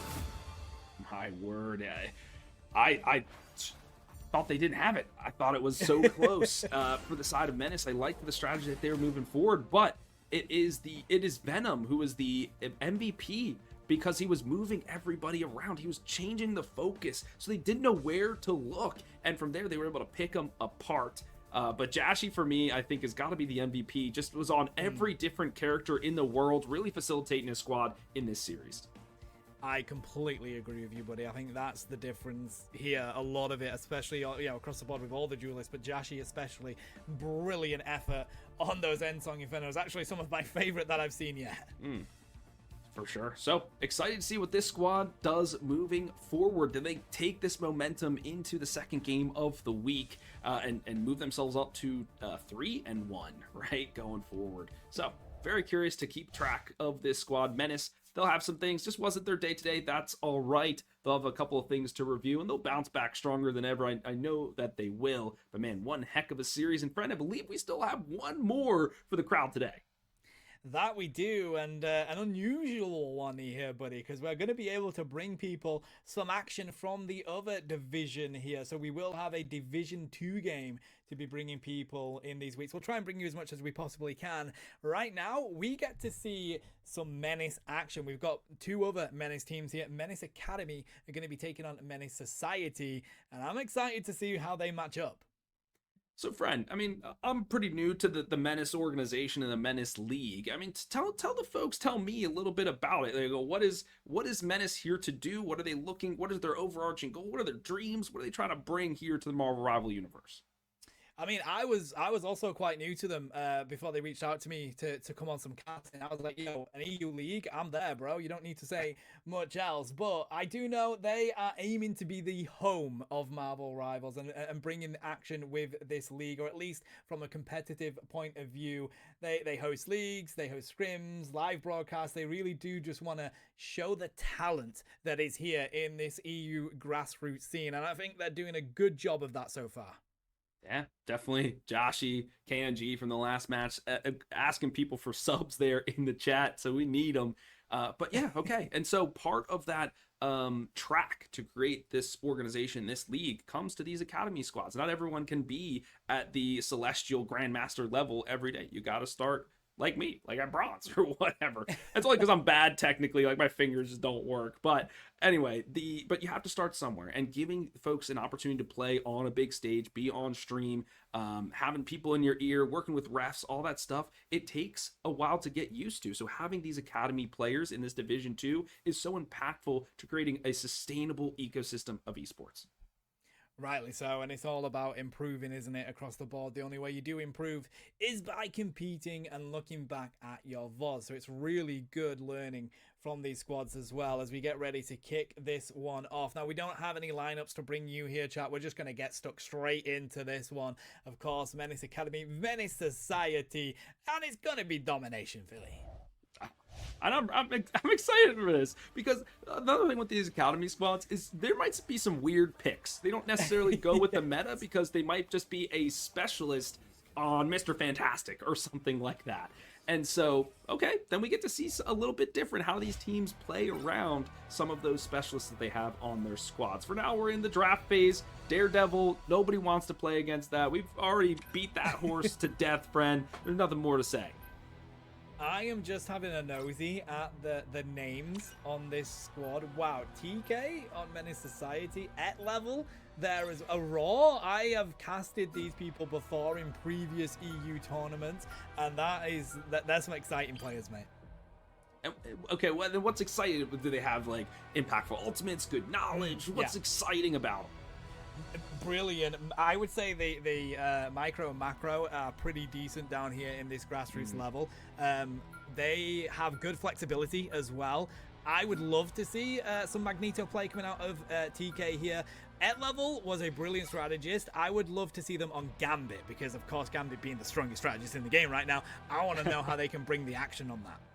Okay, so that is one to watch, folks. Let's see if he can make it through the pick and ban phase. Right now, it is the Invisible Woman who gets the axe from this match. We'll not be seeing any invisible boundaries. Angela, once again, saved here. I enjoy the Angela play. I mean, she's so versatile and can do a lot of different things for your squad. So a great pickup there for the Vanguards. We're on Celestial Husk as well. We haven't seen any of that action today so far. So well, at least we get to see a different side of these maps on this final setup. As we have a look at the next Protect, it's going to be Emma Frost here for Menace Society. Yeah, I mean, another dive denier, for lack of a better term, right? That is what she is there to do. And then it's also good brawler, especially in domination. Everyone's in close quarters. The kicks have a lot of effectiveness. The diamond form can work a lot, etc. So makes a lot of sense for the picks. Mantis to be rounded off here. She can provide a lot of damage, kind of just takes the triple strategist venue away. Now it's about this final band here for the Academy. What are they going to do? The seconds are dwindling, and it will be the Phoenix. You know, buddy, I think I'm all right with that. We've seen a lot of Phoenix over the last two series. Time for her to take a spot on the pine as we go into this one. Yeah, I'm with you. Bring us some more action with these duelists. It looks like it is going to be Psylocke and maybe some Star-Lord paired up with here, but we do have that Gambit coming out onto the field. I'm excited to see how Menace Society capitalize with that. Yeah, and I want to see the team up because, friend, I think one thing we haven't talked too much today is about team ups. They just haven't really been prevalent, impactful, etc. throughout these matches. And so finally getting to see the Gambit and the Magneto one, which makes, that's why they're both like S tier, because you're just naturally going to pick those characters. And they also have a team up, which is an extra thing you get on top of that. Like, come on. And then we have I thought it was going to be Rocket and Penny. That's another team up. But okay, well, let's see what they can get done with it here in this one. I don't know, friend. Let's who do you got? You think the Academy is going to win or the Society? We don't know much, but who do you think?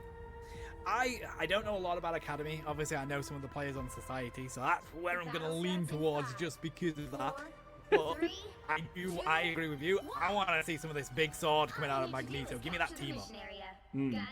All right, I'm going to go with Academy then. I always love a good split desk. So if you go for Society, I'm rooting for Academy. If you're a fan of Academy in the chat, you know some of these players, they need your support right now as we go into this domination. And they're going for a portal engage right out the rip. But they walk into the mines, buddy, as they say goodbye. Society's like, you know what? Actually, let's just get out of there, bro. We've been KO'd. they portaled into a portal into the abyss. Like that's silly. That's a trophy, I think, as well. If you're somebody who looks for those like myself. All right, now we're getting to the real crux of it, the real action, friend. The teams are locking horns in earnest. Academy's got most of this cap so far. We do see Mackerel is here trying to see if they can find a pick on the strategist. Do go down with the spear here, and it is going to be a KO onto the side of Psylocke, but Menace Society are going to lose their Star-Lord on the back of a huge spear from Academy. Let's go, Academy! They're my boys! Want to see it all? You need a car that can go the distance. The Subaru Forester Hybrid. 581 miles per tank. Love goes the extra mile. The Subaru Forester Hybrid is the highest rated SUV tested by Consumer Reports. Demola here, CEO of Red Lobster. We love the fact that our new seafood bowl has made you so happy. That makes us happy. You cracked, you dipped, and when you asked for more options to turn up the heat, we delivered. But we're not stopping there. It's a new seafood boil flavor drop, just in time for the holidays. Try new lemon pepper, or go wild with all flavors combined for one unforgettable experience. You keep commenting, and we'll keep cracking. Real change, real happiness, Red Lobster. The Valley's got a new vibe, Persian style. People know each other's business. I will drop you like the napkins that I clean my nose with. The Valley, Persian style, premieres January 8th on Bravo and Peacock. I'm a fan. I'm gonna get a jersey or something. Somebody send me a merch link. But right now, looking extremely good, and their dive is where they're pushing the issue. Like you said, the Star-Lord Psylocke combination and Angela to lead the way. They are just running train through the Society. They can't even touch the point. Oh my days, bro. I mean, is it too late to flip to Academy here? Nah, I'm only kidding. Society have got this, bro. I believe in this one. They've got ultimates ready to go. Let's see if they can get this cap back. Yeah, and they now have some ultimates to do it, right? The Kraken Impact is available. You combo that with the Sia and just see what you can get done with it. But they have to be able to escort them to the point safely. Now, the Raccoon laying down the ultimate. See if it's gonna work though. It's Jeff isn't gonna find anyone, and in fact gets an impact on the back of it. We do see the Meteor M doesn't find anyone at all either. Some stuns come through onto the side of Society here. Galactic Legend is gonna do the work. They do look to find one, and that comes through, but they get answered by their own Legend. But Toxic leaves, cannot find anything with it. A shot down there in the skies. This is what the Angela is so good at. We saw in the previous series them take down the Ultron. Now focusing fire on the Star-Lord. This Angela, such a keystone piece to keeping Academy in it. They still hold on to the point. Yeah, that is tough. You feel like, yo, I'm going in with my ultimate, I'm going to find some picks, and then instantly like, nah, you're back at the spawn room, bro. That is such anticlimactic for yourselves. We do see a Dance of the Butterflies coming on in here. Doesn't find the connection, but the Heaven's Retribution is going to be used by Academy as well as they look to find the wipe onto Winter Soldier. Bro, Society cannot move on this point. My goodness, and I love the layering of these ultimates for the fact of resource depletion. You go in with the Dance of the Butterfly, you saw the amount of card tricks that the Gambit had to expend there. You saw all the bridge bounces, whatever. Then they had nothing left for the Spear of Retribution to come through, and just hack and slash away. There was nothing that they could do. So I love the way that they layered that to really find their opening. And they, look at that, they cap the point, they take the first round. Bro, come on, Society. I believe in you. You've got the capabilities here. You got the facilities for this, big man. I believe in Celestial Codex being your sub-map, because Academy, boy, were they comfortable in that one, Philly. Yeah, and it was on the back of this. Was that Cubenic? All right, Cubenic. What a name you got there, friend. But Society, they're rolling into this with 2 ultimates of their own. This is where you have to push the tempo. You know you have the ult economy in your favor. Let's see if we can cap the point first, and then, you know, see what happens after that. So I'm looking for Society to really try to step up. Their mental might be shattered a little bit from that last one, but this is how you get that mental momentum back in your favor. You gotta step up. You gotta hold it down. 100%, and I'm actually very glad that we didn't end up seeing the cards for the player names here, buddy, because I did not want to be calling those out throughout the match. All right, what we got? What? Pivor, Cubenic, Master John, Felinator, Fee, and Alex. There you go. Alex? Yeah, I mean, that was a brilliant job, mate. You should have been doing it all along. Next week. I'll practice a little bit more.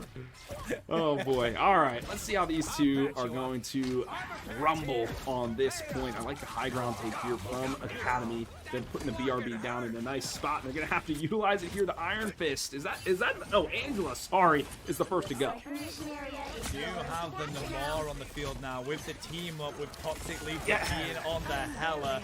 I mean, still a good team up, buddy, but they've got to find the connections with this range and this hit scan, and that is not what they're doing right now, as Academy are not that concerned. Cubenic's going to find a Raw. There's an It's Jeff coming through. We are going to see the range push from Ed level. Is that going to work? They get one. Is that going to be enough, though? Right now, we see the Cat from Academy pushing on this objective. I mean, they needed a little bit. Oh, so close. I wouldn't say it was worth it, because if you get a Vanguard, that's so much HP off the board. So I would say yes. Oh, there it is. The Galactic Legend putting his name in the tomes of history. Has to be clapped back here by Toxic Leaflet. Tossing in a few things from the Goddess of Death, but everybody is run for cover. Do find the one, though, at least, so it's not going to be a pointless ult from that one. And oh my god, every time a Raw shows face, they are getting dived, buddy. They do manage to hold up here with the heals from the strategist. There's a Dance of the Butterflies coming on out. It's a triple. Oh, baby, a quadra for Felinator. But nobody's capped the point yet. Like the objective, kids. No, they won't. I just want to fight. Just throw me in the ring. And that's what they're doing. Just scrapping here. Nobody cares about the objective in this Division 2 match. No, just kidding. You first have to get the kills, then you can cap the objective. Instead of the Academy, they are rolling forward. They are able to sustain, and they are finding those eliminations. It is Cubenic just slicing and dice. Bro, I feel like I'm on Battlefield here on that game. Nobody plays the objective. They're all going for the KOs, mate. They do get a little bit of point objective to Society, so an improvement on the first sub-map, but right now, does feel like Academy has got a foothold on this. I sure do, and with Cubenic with that Spear of Retribution, once again, you can see they're looking for it, just finding the right angle. It's a great spear to force them away. But that's going to be their main engaged tool should Society decide to move forward. Here we go. Alex is going to pull out the It's Jeff, finds the strategist, but you ain't going anywhere but back to the Spawn Rune as TK finds the KO. BRB will bring them back into the fight right now, but Society not even able to get on the point here. But fortunately, there's plenty of time to do it. This is the initiation tool that they have, right? That Royal Flush is going to help them. They get one pick here from the Namor, calling in the big whale friend to knock a couple people down, but now another Galactic Legend expended from the side of the Star-Lord in blue. Doesn't find anything there, just ultimates being thrown out left and right. Yeah, I mean, the instant that was popped, Mixwell just went straight up into the sky as well, trying to prevent that coming through. It's like these Angelas are instantly responding to the Star-Lord ults, and it's so good to see here, buddy. A good Goddess of Death as well from Toxic Leaflet as they find a double. Can they find more? They do go back onto the field. The Cat was so close, but not enough push from Society there. This might be their opportunity, though. Just one pesky Star-Lord to take down. Finally, they do it, but what? They have enough people to make it back to the point. 3 members now from Academy here to contest. They are still have control of this. They are still getting the point in their favor. The RBs are working so well for Academy here with Robert. The second they lose to Elenator, they're straight back onto the field. They've got the Dance of the Butterflies ready to go as well.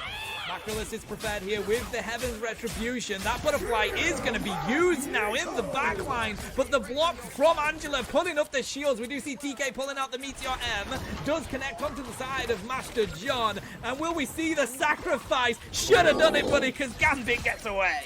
Wow, yeah, he had enough charges left, but he can't get away from the jaws of the shark there. He just peppers him down. A desperation portal to get him back onto the point. In the midst of all that, though, Society did cap it. They got 43%. Now they got to do something with it, and immediately they are eliminated as they make their way through. I mean, I know it's so close to that 100%, but you got to wait for at least a couple of your team to be able to come through with you there. It was an easy cleanup for Academy, but it's that tough time, isn't it? It's that 90-odd% you've got to be going as soon as you possibly can. Society really trying to throw everything at it here. We see Heaven's Retribution just to clean up Society as Academy are going to take game 1. Wow, just electric stuff there on the point. It's just an all-out brawl. Barely time for us to even do the analytics in between the fights because it's so fast. But I would say, yeah, I agree. The BRB usage was so... has been hacked, or someone's turned on us. You're the mole, Alexander. It's got romance, it's got paranoia. He's being weird, right? It's got incredible action sequences. If they think the hack is still undiscovered, we can use that. The show's definitely got it all. I think the adrenaline kicked in. You're telling me. Team can get back there. For sure. I love this composition from Academy, and the way that they're playing it, I think, is what I love even more. It's not just like, all right, we're going to just try to run around. It's the way that they have these set plays like we were talking about in the pre-show for this matchup. Now, how does Society counter this? They've been trying to hook somebody out of position. Finally, they get one, and a kill confirmed.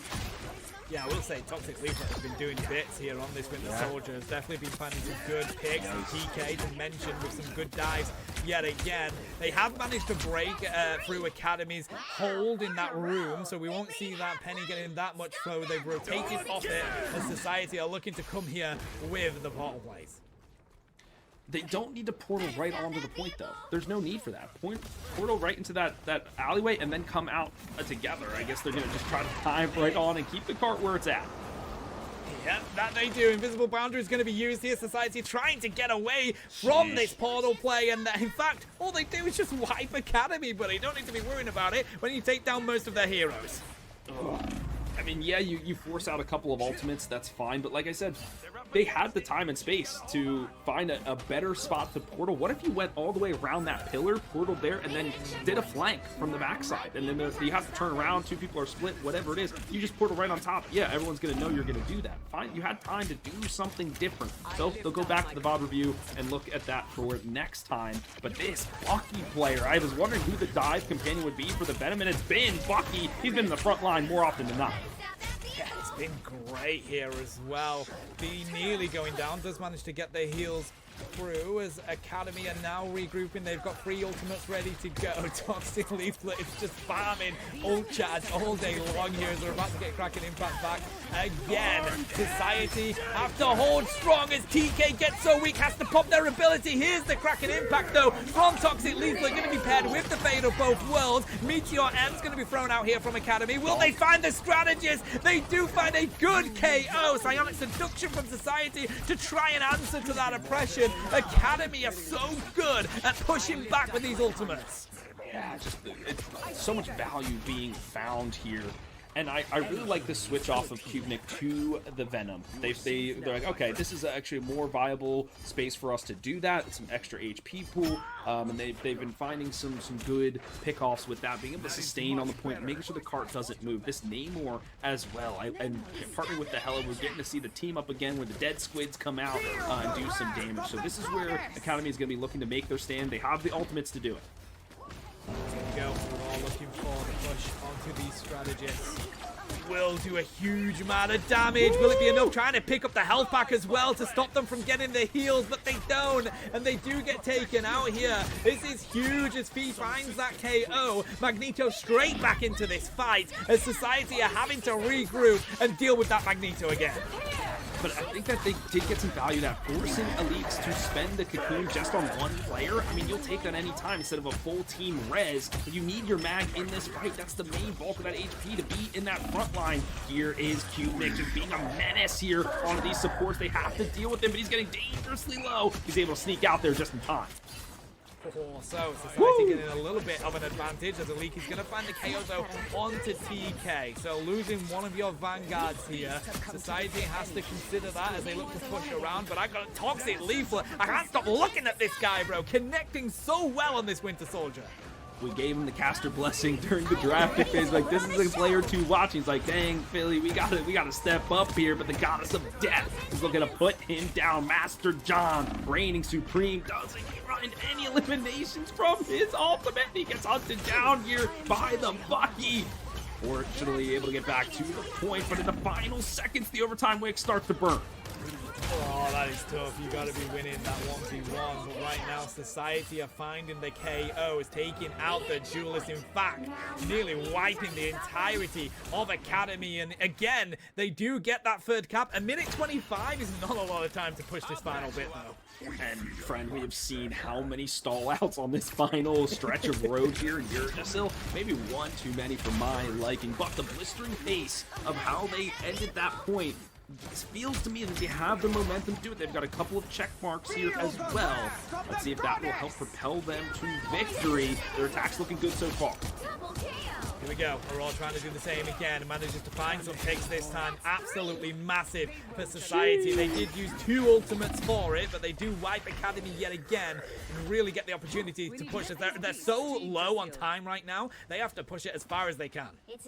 Any meterage you can pick up at this point is one you'll gladly take. You'll spend any ultimate that you have in the bank to do so. But now they've rounded up the corner. They have 2 more that they can expend. But Academy, they've weathered the storm for now. They've got a few in their back pocket. Somebody's armed and dangerous. We're looking for a fight. Just find one, but unfortunately the answer from Master John was just too much as Society now lose all the momentum they just built. Academy wipes them off the face of this map, and they still have 2 ultimates ready to go. They are going to use the reset here on the side of the Kraken Impact, looking to cause damage onto this Venom. And I think, yeah, that's great pathing there, because he's the main stall hero, and if you could take him off the board, that means everybody has. Who's going to be the next one? Bucky? All right, we can easily focus him down. Does another dunk come through? Yes! This guy is 3 for 3. Every meteor finding the mark. Now it's just getting any straggler that they can. This Angela is looking to put some hurting on, but she's the only remaining member for the Society. She's going to go down shortly after this. The Venom not long for this world, and a hold for Academy here on point number 3. Okay, that is massive for Academy. I mean, they did push it a great meter of the way on the side of Society, but this game is won by the inches right now. So that is a huge difference, and Academy now have the advantage of knowing where they need to take it. And this is some team, like we talked about, some teams are good at domination, some are better at convoy, whatever. Some teams are really good at attack, some teams are really good at defense. So from my previous experience, my team was very good at attack, our defense was not so great. So that was something we had to work on. So could this be something similar? Whereas this defense was pretty good from Academy, will their attack be even better? That's what I'm looking to see. That would be brutal if you're Society. I mean, they did not make that easy to push that, bro, and they do manage to hold them. If Academy come out and they're even better on offense, bro, we talk about the mental and how you can be affected with it. We need to see a big game from Society here. I want to be seeing a game 3. I would love to see it too, just to give these players more time in the spotlight. Right now, though, Academy showing a triple duelist composition. We know how quickly this Moon Knight can get that ultimate, which can crack open defenses. We're seeing the Siege Extraordinaire there, the Squirrel Girl too, so very curious from the Academy. That is just insane DPS, especially if they do manage to get their ultimating quick.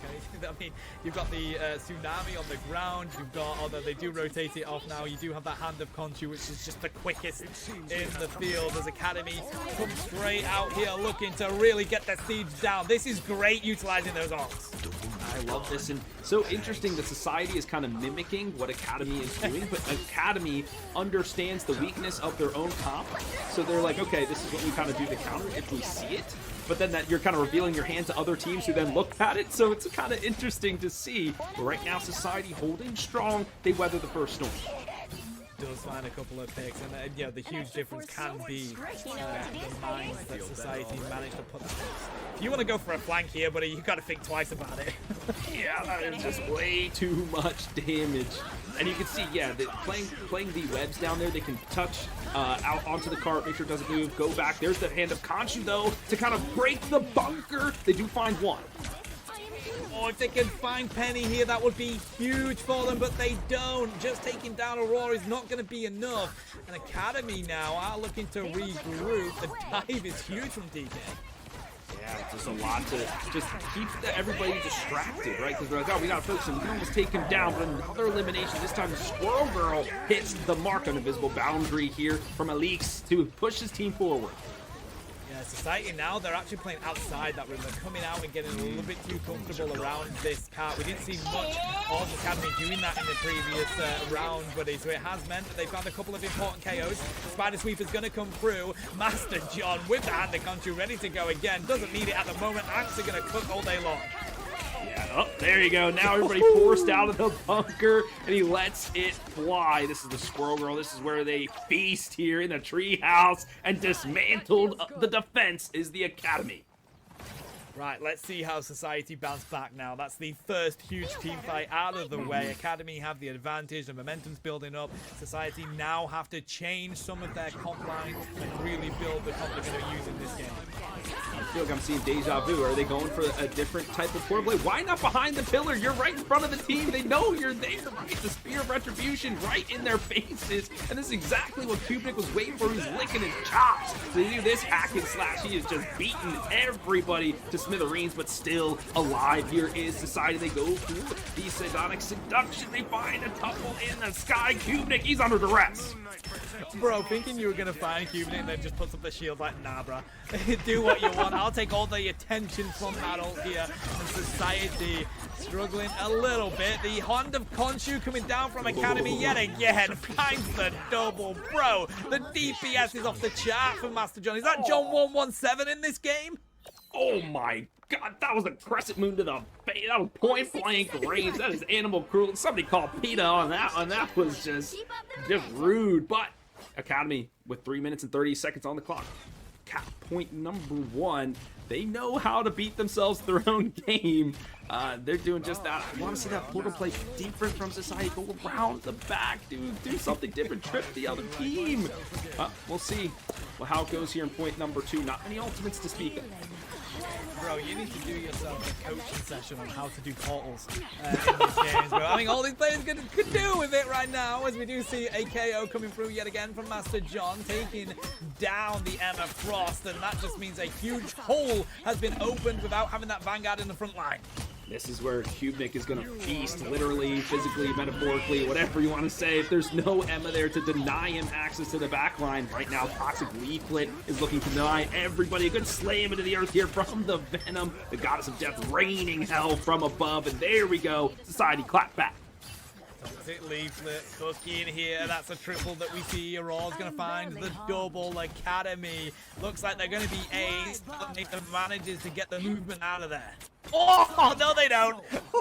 Wow, I didn't even see the pixels. I didn't even see a character. I was just like, oh, they're good. And then there's a KO pop up. What the heck? These guys, they've got the eyes. Brett, but look at all these ultimates, friend. 5 on the board here for Academy. They've got to be cautious with their usage, but use just enough to crack the defense. Yeah, 100%. Let's test it up here, get a good amount of damage through, and not use too much. They do manage to find the Venom. Gonna have to make them use their ability. A Fate of Both Worlds is gonna be used. Now you want to be seeing if you can use something to stop that. They do use the Kraken Impact. Gotta be the Meteor M, and they find the double off it. Kraken Impact maybe a little bit too early, but they get the resets anyway, mate. They use both of them. An Academy cleanup. Pivor, I mean, what the? This guy does not miss. He does not miss. Every single Meteor M has gotten at least 1 elimination, and sometimes that's enough, and he's prioritizing his targets extremely well. Yes, the Master Don used his ultimate a little bit early, but they still got the work done. There's still more work to do here to cap point 2. Nicholas is going to come out here with his helmet seduction, looking to see if that's going to be enough. The dance of the butterflies, though. Talanator cleaning up that backline, and Society now. Bro, they thought they had the advantage. They had the ult, but no. Talanator says, get back in that spawn room. I mean, he's a felon for a reason. Lock this guy up and put him away for the triple kill of a lifetime to move his team forward. 2 minutes on the clock, so about 30 to 40 seconds more than Society had going into this one. Only an invisible boundary here to be utilized, but that's still a good ultimate if push comes to shove. Let's see if they do have some time to accrue some other one before they make their move. 2 minutes on the clock here, and they don't have to push it all the way. Academy do have the advantage, but they've got to build up more of these ultimates, because we're seeing Society come out with more. The Feast of Abyss here, looking to see if they can find anything off the back of that. Nothing just yet, as Master John, despite being dived by 2, manages to hold strong. And that's why you have the Bucky, their anti-dive extraordinaire. Now he goes in with the Kraken Impact. He's looking to do the counter-attack. They do find 1. It's going to be Venn diagram all day here as both invisible women are going to use their boundaries, but people cleaning up Society, and now they've lost their vanguards. It's all down to the 2 duelists and the 1 strategist, but that Paycard, it is moving right now, buddy. They have to get on it quick time. What's scary is that Pivor's got the Meteor M. We know how lethal he's been. He's utilizing it now. Can he go 5 for 5? No, denied by the architecture of the stage. You hate to see it. That push, I think, will come to an end. This Captain America just running over everybody. 50 seconds remaining for Academy to do it. Listen, 4 for 5 is still a good QB rating here on the side of the Evo. Now, Academy have to regroup. They do have ultimates about to come on up, and it's going to be huge damage that they can get off the back of that. And of course, it's so close to being capped. All it takes is 1 good push here. And Psylocke has the Dance of the Butterfly. They decide to use it. No, but it's from the other side. Society is the one that strikes first. They are able to weather the storm with Soul Resurgence. Now, the dance for the Academy. This one's big. Everybody going to prom. The Kraken Impact just to seal the coffin shut. This one, all said and done. Academy is going to be able to roll to the checkered flag. Yep, that's going to be all she wrote, unless we can see a good hold here from Cap, and they just get yeeted out of there, bro. We do have Spider here on the side of Toxic Leaflet. Doesn't get managed to hold either. BRB will bring them straight back, but nevertheless, Academy now on to that overtime. We're under 5 meters left to push. Society at least managing to contest this. Okay, did I call this too early? There's no way that Society brings this back, but maybe they can. No, they're the kills that come through, and Academy will win this in 2. Wow, okay. No surprises here. That is just a brilliant effort from both squads. What an electric set that we have, but it is going to be Academy that was so impressive already that do manage to hold it. I thought Society were going to bounce back there, buddy. They were throwing everything to hold them. Yeah, and you have to at that point. Every dive character, every stall character you have in your back pocket, you gotta toss them out. Just unfortunate that they couldn't get it done. There's not enough time in the bank to mount another good defense. But hey, Academy, good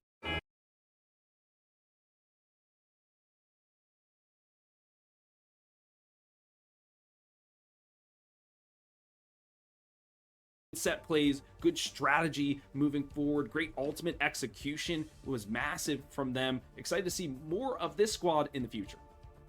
Yeah, I mean, Toxic Leaflet was impressive in that. They were really keeping their team in it. I mean, so was Aurora. You look at the final hits here, 18 final hits on the side of Aurora, 24 for Toxic Leaflet, 51k damage blocked for Macrolus there. And the heals were so good on the side of Society, but of course, Academy were bringing so much damage that they had to be.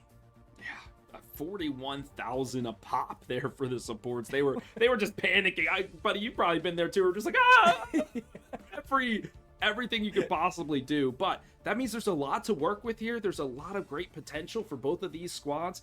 I know the Academy's got a fan here today. I know Society's got a new fan today as well. So these teams, they got to feel good about themselves after this set.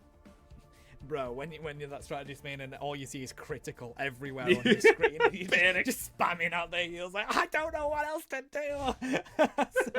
It was a great set nevertheless, though. Let's have a nosy at where we're at with these games. Let's have a quick recap of the fixtures. We'll have a look at the standings before we get off chat. But yeah, as a reminder, we will see a Division 2 game every week now as we try to highlight that opposite division.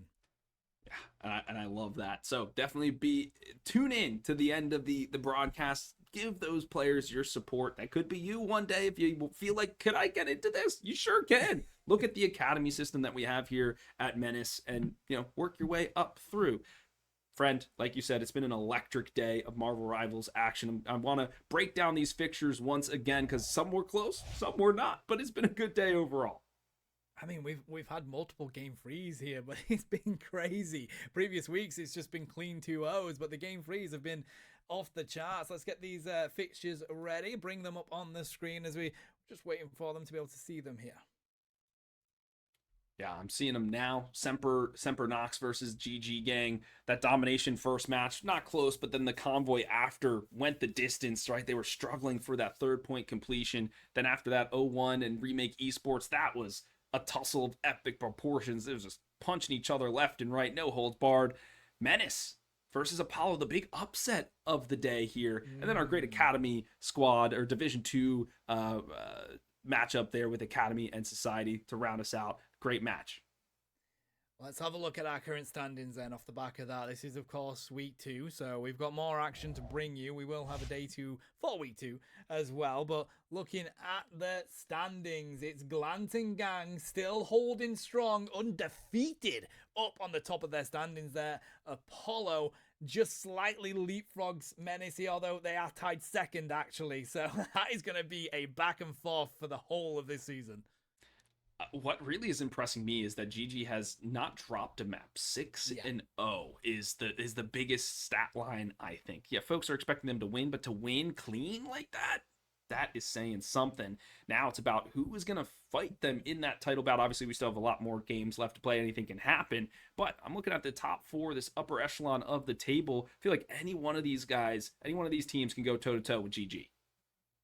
Yeah, I mean, we want to see some, I think after the back of that, Apollo against GG will be absolutely huge of a game, buddy. But that is the standings so far, chat. I believe that is going to be it from us for the day. We will bring you some more action as soon as we get a chance. We'll get confirmation for it. Of course, it is Christmas time. Everybody's having fun, getting merry, and everybody here is volunteering their time to bring you the action. So we'll confirm when that is going to be. But Philly, how did you find today, buddy?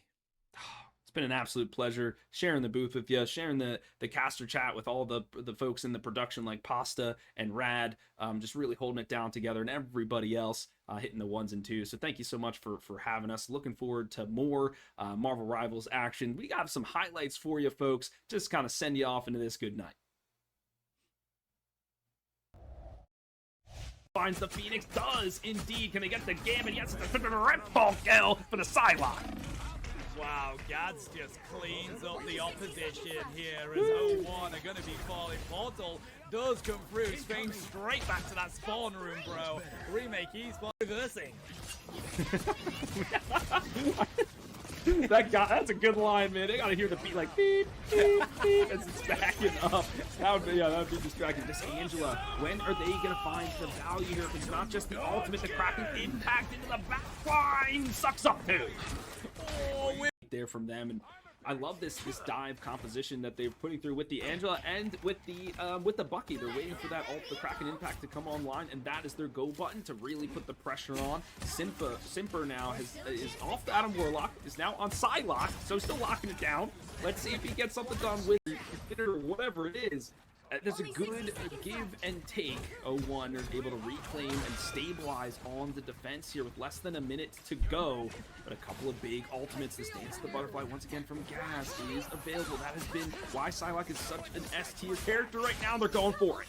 Oh my god, absolutely. Bin team wipe. Slyground does go. And again, Remake Esports are back on the push.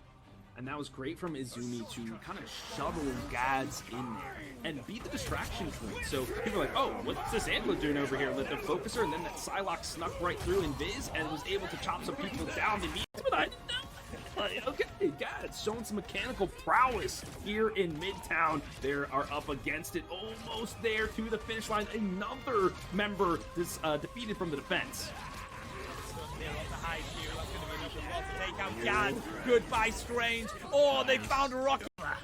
Oh, man. Yeah, okay. The gun beats the turret, I guess. I don't know if I saw that in the Pokemon type chart, but for now, 0-1. They've been stalled on the point, but the final execution here from the Punisher. Yeah, that's going to connect at least. We do see the amplifier in. Oh, buddy. It's straight onto the back line as well. Looking to find the strategist.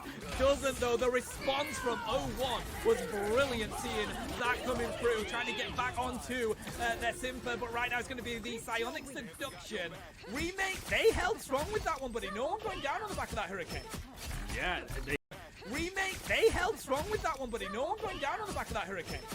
Yeah, the supports had to focus each other pretty hard, and that's why Gambit is very powerful. You saw the Heart deck come out, and the bouncing cards was at the bridge push or whatever it's called. But the Psylocke here from Gaz is really what stalled it out. They're just hopping around this point. Went too far in. Like, she should have hit the Gambit once, saw that the bridge got expended. That's a lot of resources utilized, and then backed out towards the team. Because once you're inside there, it's really tough for Storm to move around. It can be very slow. Feet knocked off them once again. Bro, give me that 1v1 Vanguard all day long as we do see and do hearing each other and then going down with the axes. I mean, it's just been a treat to watch. But 0-1, they are up against it. 30 seconds on the clock here, man. They've only got one ultimate and a dream to get this done. I mean, Remake must be feeling so confident right now. They do only have the two ultimates. Gonna throw an use, but wow, what an approach from Dracula to find the KO onto Waldo. Apollo losing that Vanguard, that is massive for them. There goes the invisible boundary. You're going to be paired with so many ultimates that we're actually stalling here. Menace has managed to keep strong though, buddy, as another Galactic Legend's going to come through, and they find the KOs on Apollo. First, we do see teams coming in with theirs as well, but Menace have not been able to cap it. It is Apollo that have got the first cap here as they're held at this door. Yeah, they use the Galactic Legend well to take space, because they can't really do it with the Vanguards that they have, but now it's going to be a full-on brawl. For only $5.99. And this is the gorgeous matching love seat for just $5.79. This is what they look like on their own. And this is what they could look like in your home. Available in 3 stylish colors with super comfy Bobopedic memory foam seating and a treasure trove of trendy accent pillows, all included. Plus, when you bundle them, you save $179. They're great on their own, but so much better together. Oh, my Bob! Bob's Discount Furniture. The Valley's got a new vibe, Persian style. People know each other's business. I will drop you like the napkins that I clean my nose with. The Valley, Persian style, premieres January 8th on Bravo and Peacock.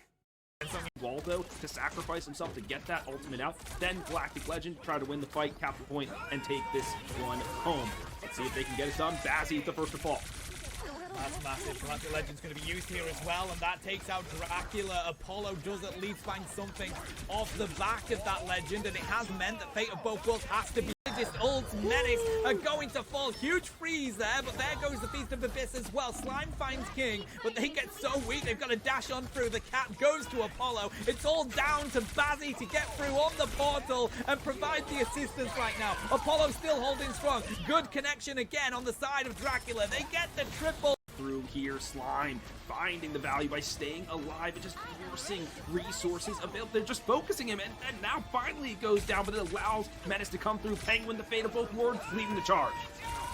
And we've got the Ensong Inferno and Galactic Legend here. If you do pair them together, you will break through. It's just the focus fire of Menace. They're trying to re-engage here now with the Psionic Seduction. Oh, there's the final judgment. Looking to cook with it. Ensong Inferno as well. Soul Resurgence. Apollo have just thrown everything in their arsenal at Menace, and they find plenty of KOs. I'm not even sure you needed to use all. Fell and the whole city collapsed, and that was Axlaw on this Magneto. They just kidnapped him, they bullied him, they bounced him around, and then from there it just everything opened up, and they got every ultimate, everything they could possibly want. And see, they're doing it again. Angela just fully focusing on the Vanguard line. Yes. But right now they refuse to budge. Yeah, this is a great defensive hold, but they have still a lot of time to do it.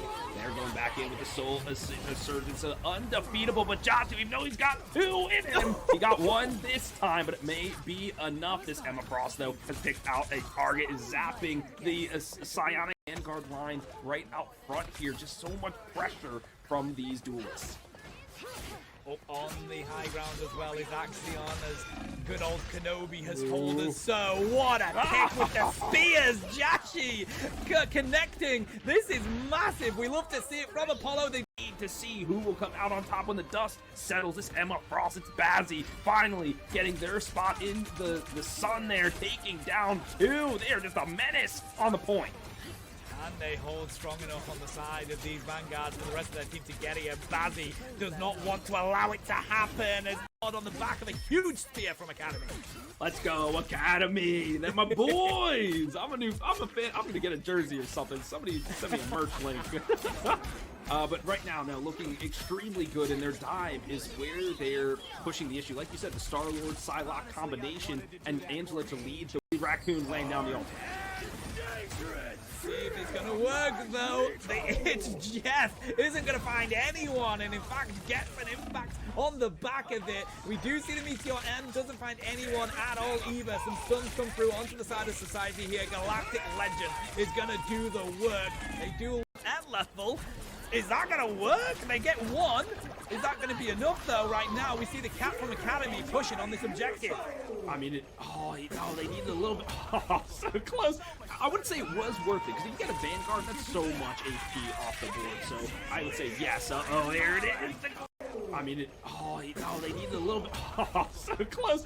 I wouldn't say it was worth it, because if you get a Vanguard, that's so much HP off the board. So I would say yes. Oh, there it is. The Galactic Legend putting his name in the tomes of history. Has to be clapped back here by Toxic Leaflet. Tossing in a few things from the grouping. They've got 3 ultimates ready to go. Toxic Leaflet is just farming ult charge all day long here as we're about to get Kraken Impact back again. Society have to hold strong as TK gets so weak, has to pop their ability. Here's the Kraken Impact though from Toxic Leaflet, going to be paired with the Fate of both worlds. Meteor M's going to be thrown out. He's looking to put him down. Master John, reigning supreme, doesn't find any eliminations from his ultimate. He gets hunted down here by the Bucky. Fortunately, able to get back to the point, but in the final seconds, the overtime wick starts to burn. Oh, that is tough. You got to be winning that 1v1, but right now. Got at least 1 elimination, and sometimes that's enough, and he's prioritizing his targets extremely well. Yes, the Master John used his ultimate a little bit early, but they still got the work done. There's still more work to do here to cap point 2. Nicholas is going to come out here with their Psionic Seduction, looking to see if that's going to be enough. The dancer, that pay card, it is moving right now, buddy. They have to get on it quick time. What's scary is that P4's got the Meteor M. We know how lethal he's been. He's utilizing it now. Can he go 5 for 5? No, denied by the architecture of the stage. You hate to see it. That push, I think, will come to an end. This Captain America just huge damage that they can get off the back of that, and of course it's so close to being capped. All it takes is 1 good push here. And Psylocke has the Dance of the Butterfly. They decide to use it. No, but it's from the other side. Society is the one that strikes first. They are able to leverage the storm with Soul Resurgence. Now the dance for the Academy.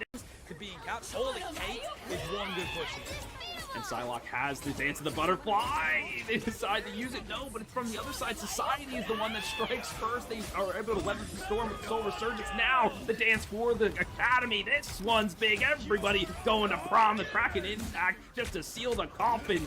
This one, all said and done. Academy is going to be able to roll to the checkered flag. Yep, that's going to be all she wrote, unless we can see a good hold here from Cap, and they just get yeeted out of there, bro. We do have Spider here on the side of Toxic Leaflet.